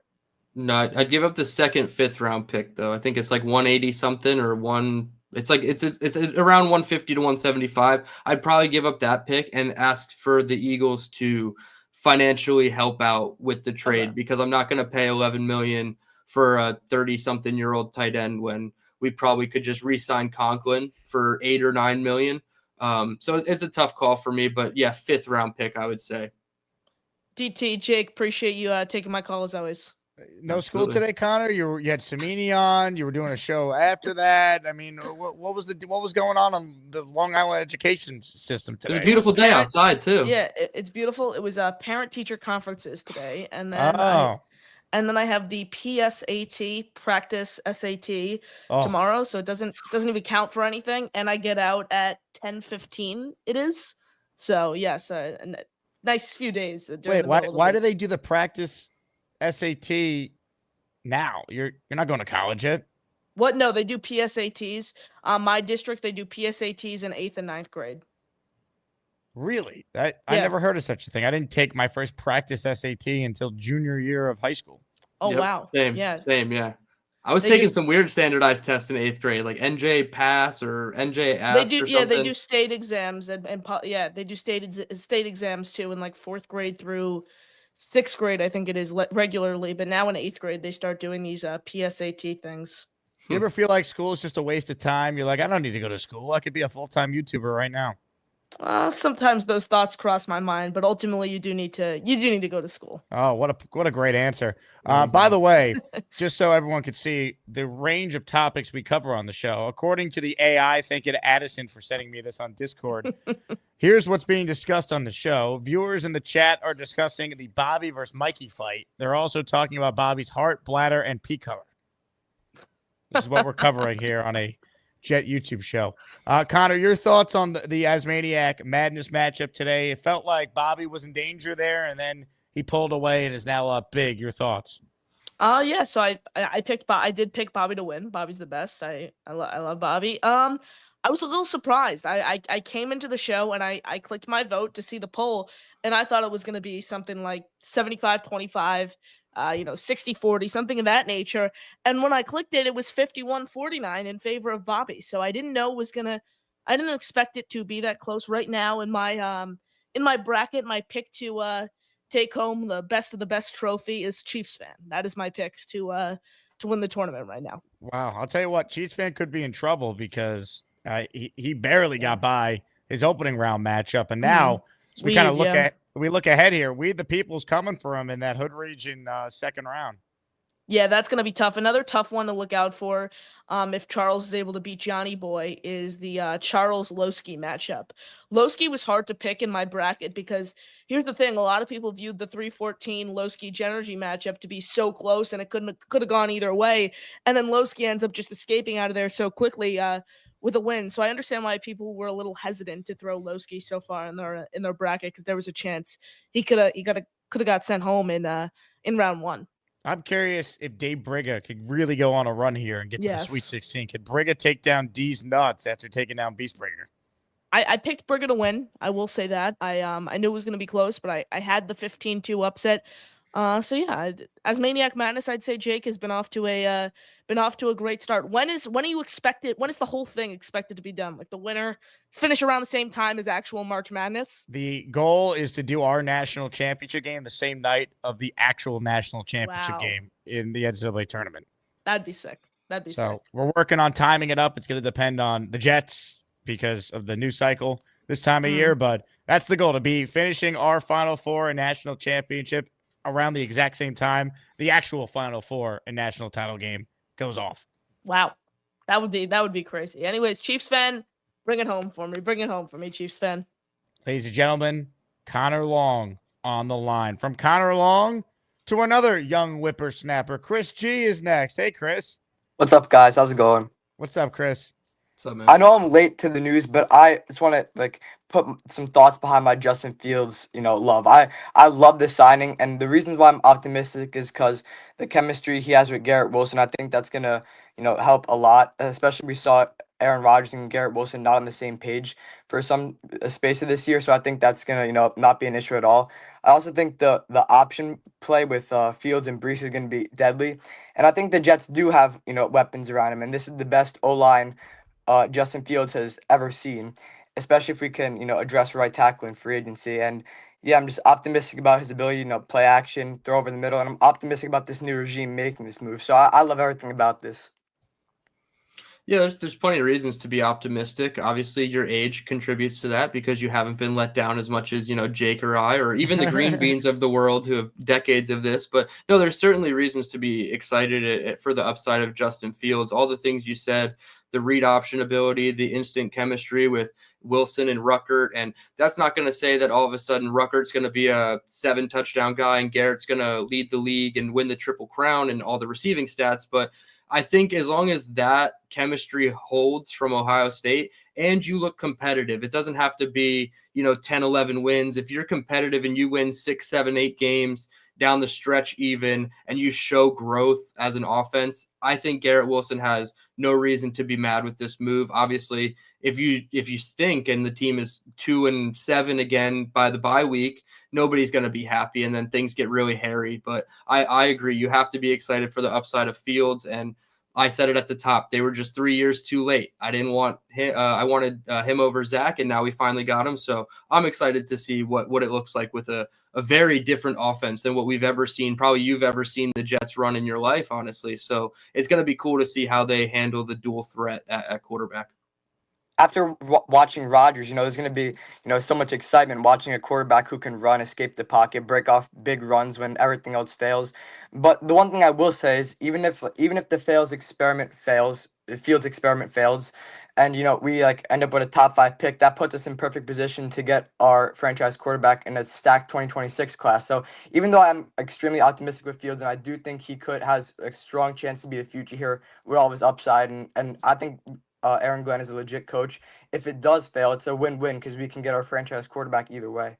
The optimism, Chris, I like it. I hope I hope they're good, so you could finally witness a playoff game in your lifetime. Me too, and not even for me. All the OGs deserve it, man. They've been watching so much pain for them, man. So much heartbreak. Chris, who you got in Asmaniac Madness, by the way? I have Neil winning it all. You got Neil winning it all. I love it. Let's go. I love it. Chris, you're the man. Great call. You guys, thank you for having me on. Ladies and gentlemen, Take care. Chris, how about that back-to-back right there? The future of Jets content. Connor and Chris. They're coming for our jobs, Jake. That's right. They're That's why I'm coming. nice to them, so they don't take my job one day. Absolutely, man.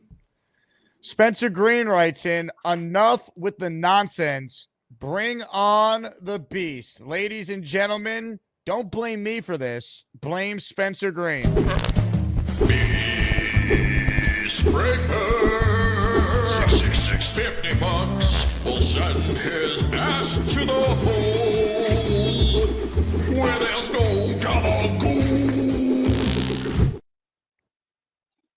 Beast, how are you? Hola! Just woke up from my nap. Oh, sorry, I fell asleep.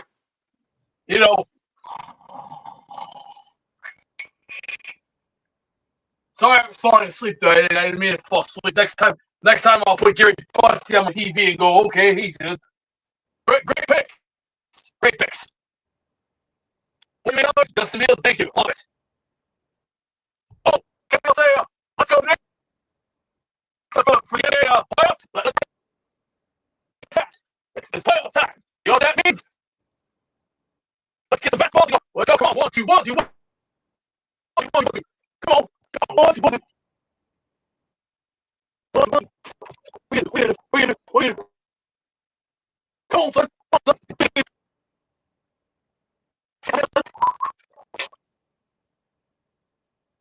That's how you play these. Gotta move it. Come on, move it. Hey. Come on, move it. Hey, Beast, give us a Justin Fields impression. He's dropping back in the pocket. He's escaping a blitz, and he's taking off for a big gain. Beast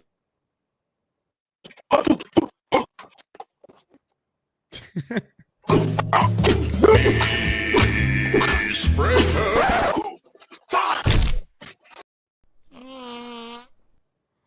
The internet's just so bad, man. It's so bad. There's so much potential there, people. If the internet wasn't just so crap.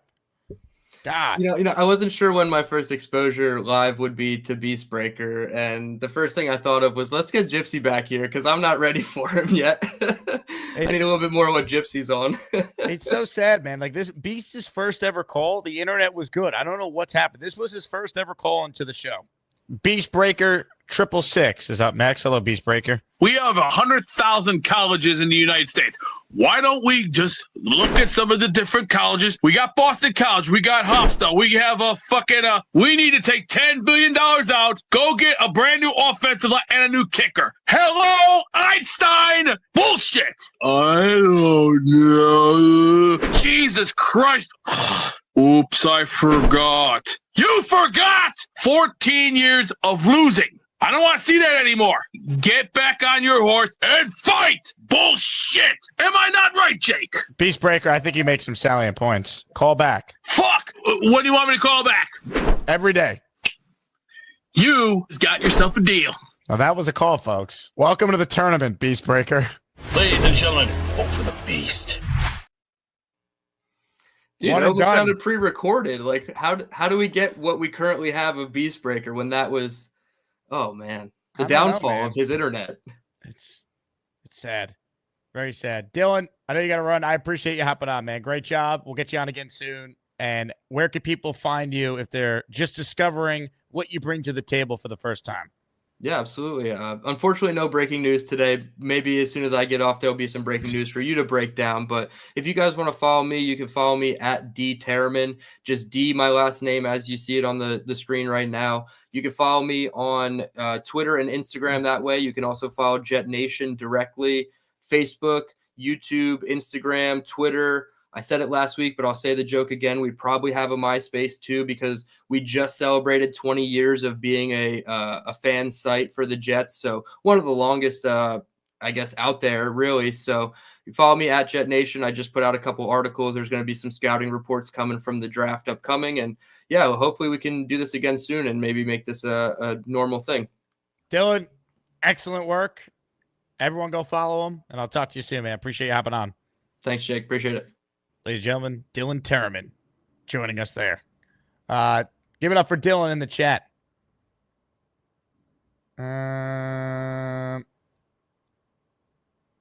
Let's see. Beast says he threw out his back. Hang in there, Beast. Put some ice on it. Open phone lines if you want in on the conversation. Last chance to do so. Update on the poll here in Asmaniac Madness. Bobby Midnight cruising. It was dicey, but now Bobby Midnight is on his way to sweet, sweet victory. 57% of the vote. Black Gypsy certainly made it entertaining, though. Got to give him a lot of credit. Got to give him a lot of credit.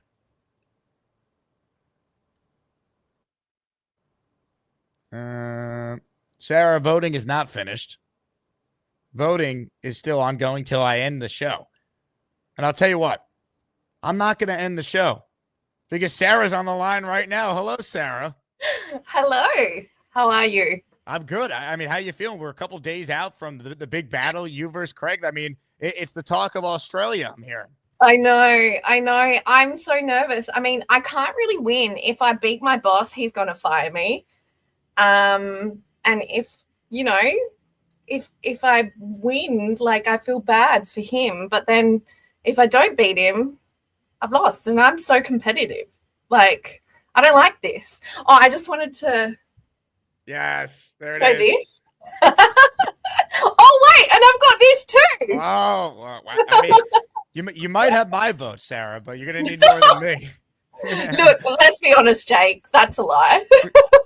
I know I don't have your vote. I don't vote. So for what it's worth, I actually have not voted. Not because I don't want to, because when I make the poll, it doesn't let me vote in my own poll. So I have not voted for any of these matchups. I was like, oh my gosh, this morning seeing Bobby losing, I was so upset. I mean, nothing against Black Gypsy. He seems awesome. But like, I was devastated. So I was like driving to work and I'm like, I need to call in. But I can see it's doing well now. So I'm so happy for Bobby. And thank you to everyone who voted for Bobby. Ladies and gentlemen, joining us right now Is my boss here? Is the boss. Ladies and gentlemen, sports fans of all ages, welcome to the event of the year, the moment you've all been waiting for. This is the Asmaniac Rumble. Come on, Where are mate. the boomerangs, baby. Here we go. All I've got is Well, my well. gun up there. Well, the person who never calls in, all of a sudden. Oh, she's here we gotta go. call in.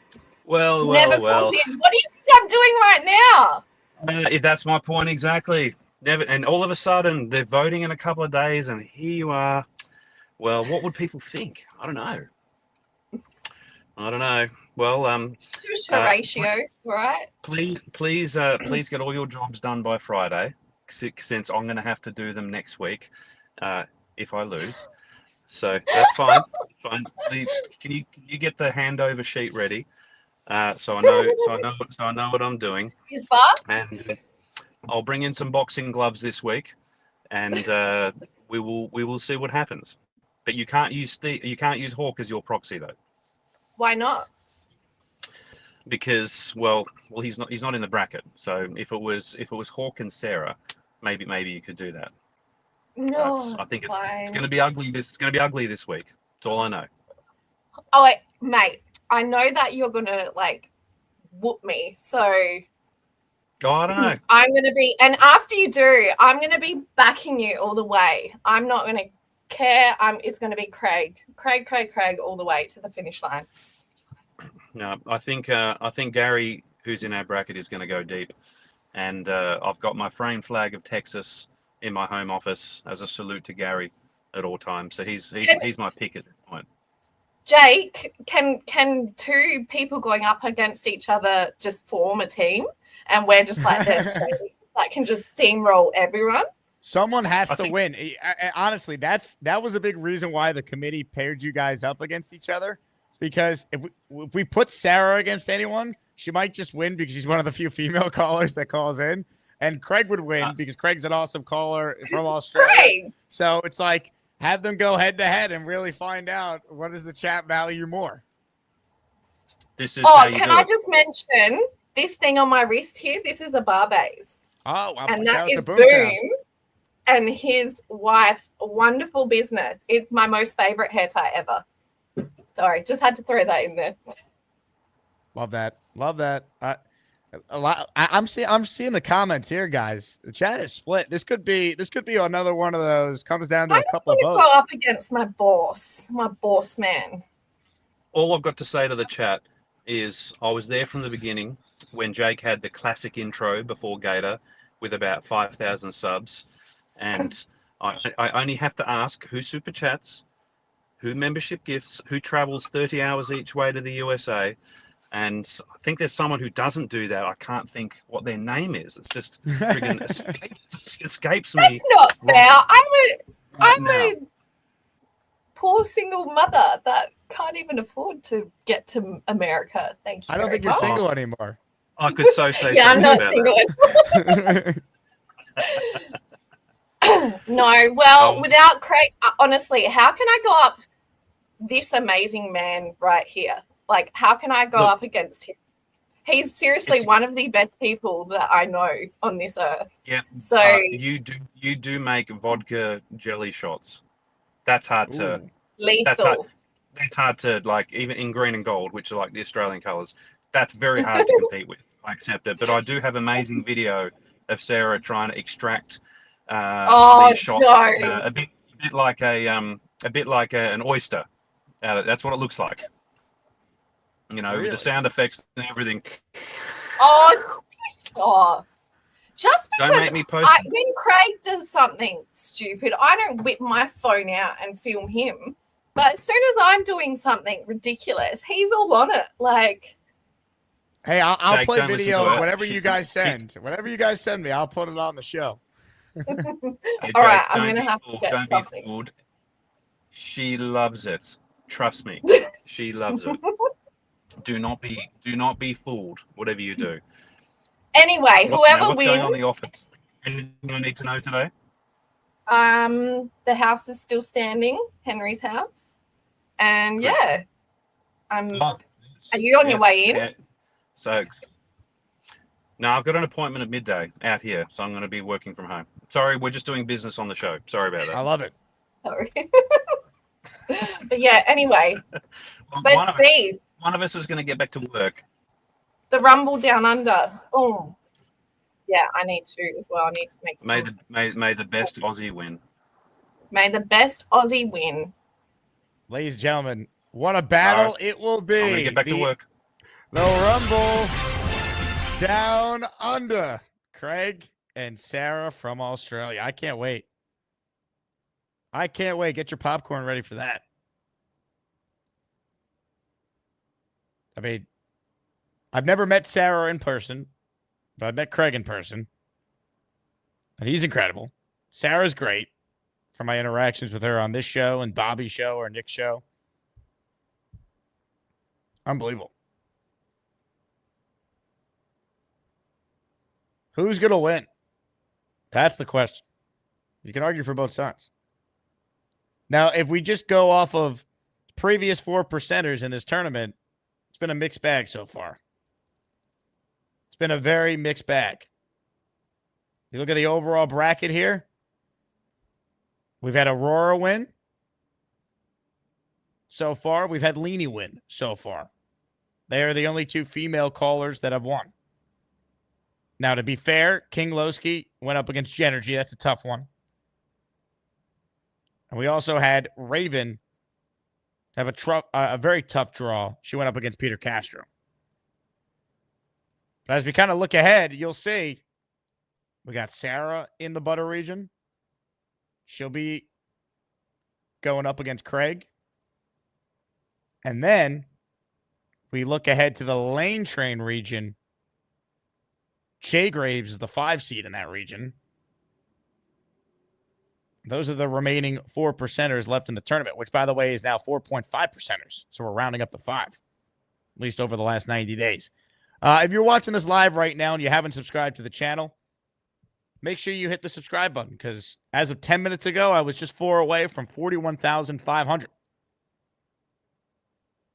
And I just refreshed, and I still am that far away. So if you're one of the 430 people watching this live right now, subscribe.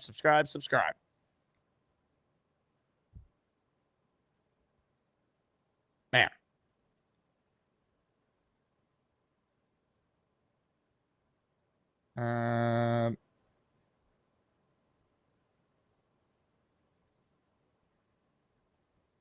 Man, what a moment. Ladies and gentlemen, a couple calls left, and we're done. The big fella is on the line, followed by Purple Belt Mike.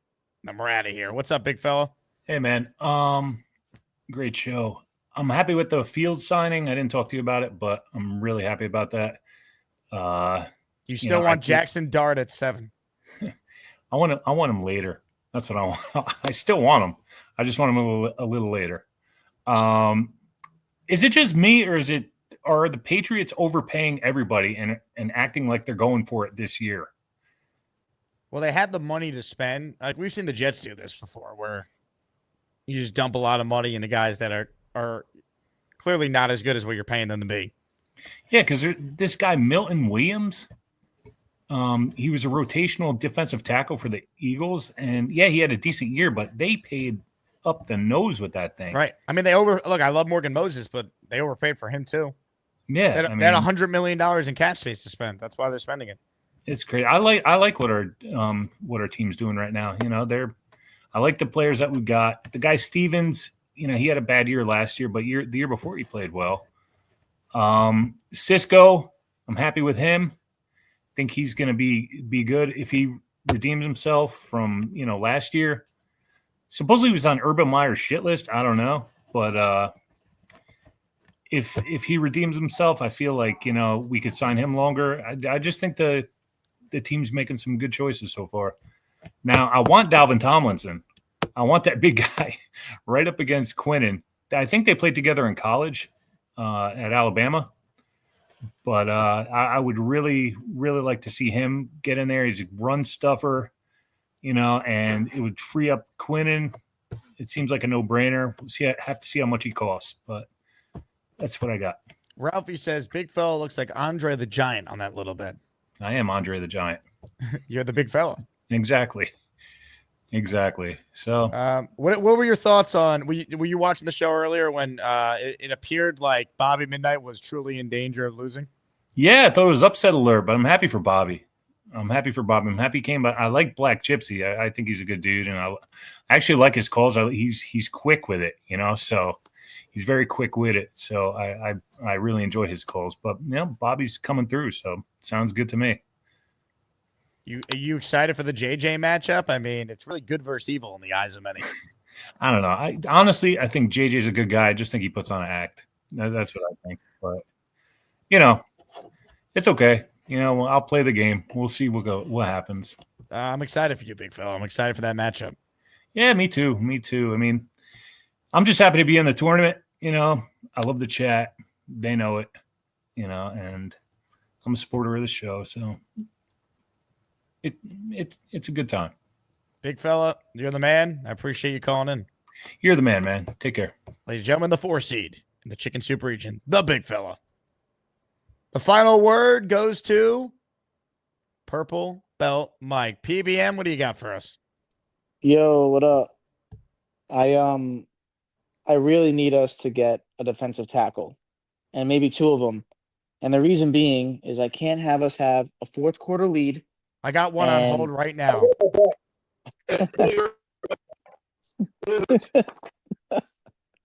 Oh, man. God.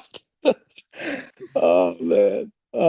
Yeah, I can't have us have a fourth quarter lead and then Anthony Richardson runs the ball down, or Jacoby Brissett or any of these guys or whatever run the ball down our throats in the fourth quarter and we lose. Can't have it. We got to No. solidify the run game. That's why I like this safety, because he's more of a run stopping guy or a hard hitting dude. I don't care. I figure that the secondary will get figured out, but we got to get big boys up front. We need the big boys. We need to stop the run. I can't do it again this year. Can't do it. They definitely need to address that. That's why I think there's a strong possibility they could take Mason Graham in the draft if he's sitting there at 7. And I would be happy with that. There's one thing I heard. I don't know if this is true. If we spend too much money, then we won't get a 4th round comp pick for Hassan Reddick.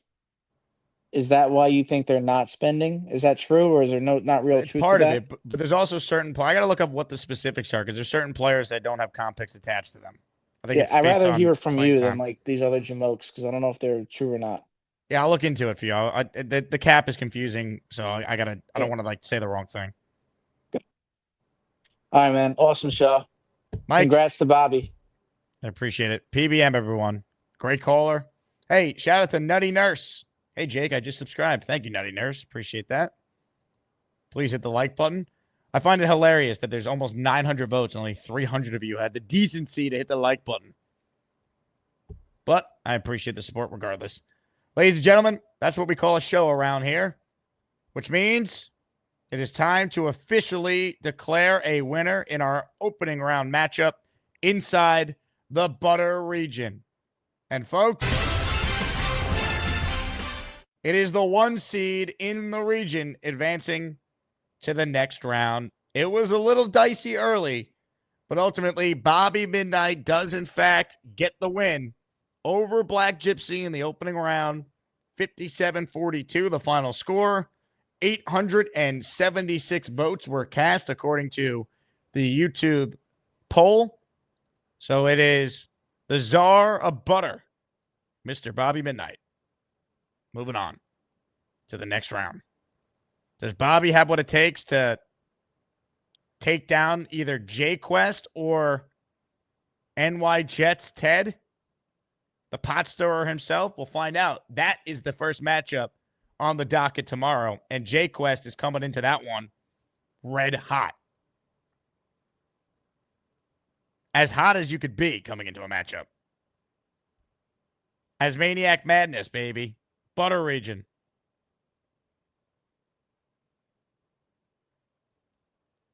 Gonna be wild. Gonna be crazy. 57% for Bobby. 42 Black Gypsy. You see the official tally up there on the screen.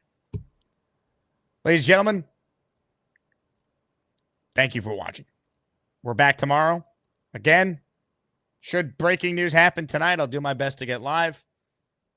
We'll see if the Jets add anyone notable. If not, if it's a minor signing, we'll cover it tomorrow and everything else that they might do. My name is Jake Asman. This has been the Jake Asman Show.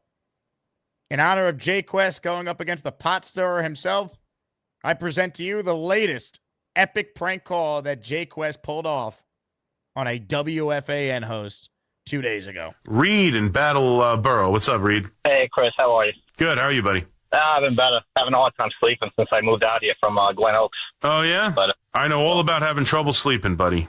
I was calling about the Jets, but I actually had a basketball point, too, real quick, if you don't mind, about St. John. So before the season started, I made a friendly wager with my friend who's a Chiefs fan. His team is Xavier. He's a big Xavier fan. Okay. And he's like, oh, yeah, Xavier's going to win the Big East this year. Put your money where your mouth is. So we bet $1,000 on that. Not the regular season, the Big East tournament. I mean, he's got Xavier, coached by Big Cho. They got Lane Kerner, Charles Gorman, Bobby Midnight. But they're a good team, but I think the Johnny's got them. I'm hoping. Who knows? Yeah, well, you're hoping they get picked off on Thursday against Xavier. Yeah, in regards to the Jets point, we need a quarterback. I get it. We've been there, quarterback hell forever and whatnot. I know a couple nights ago you were saying you would pick Sanders, I think. Yes, if Sanders is there at 7, I would take him, yes. I don't know. Cam Ward, 100%, I would take him. But what about this kid from Arizona State, Dixon Hole? His receivers with the Bonesy brothers, Joe and Anthony. And Jaden Daniels left LSU at Arizona State because this kid was outperforming him. The only problem is he's like an 8th-year senior because of that whole COVID thing. So he's like almost like a Chris Winkie type guy or like Rick Kent from Brigham State. What are your thoughts on him? Yeah, I mean, I don't have real strong opinions on him. I'll be totally honest with you. I haven't broke down the film, but I'm not going to take him 7. You want to take him later? You want to take any one of these quarterbacks? It doesn't have to be him. It could be whoever you want. The 27 pick in the NFL draft, the New York Jets select Dixon Hole out of Arizona State. What am I, a mind reader?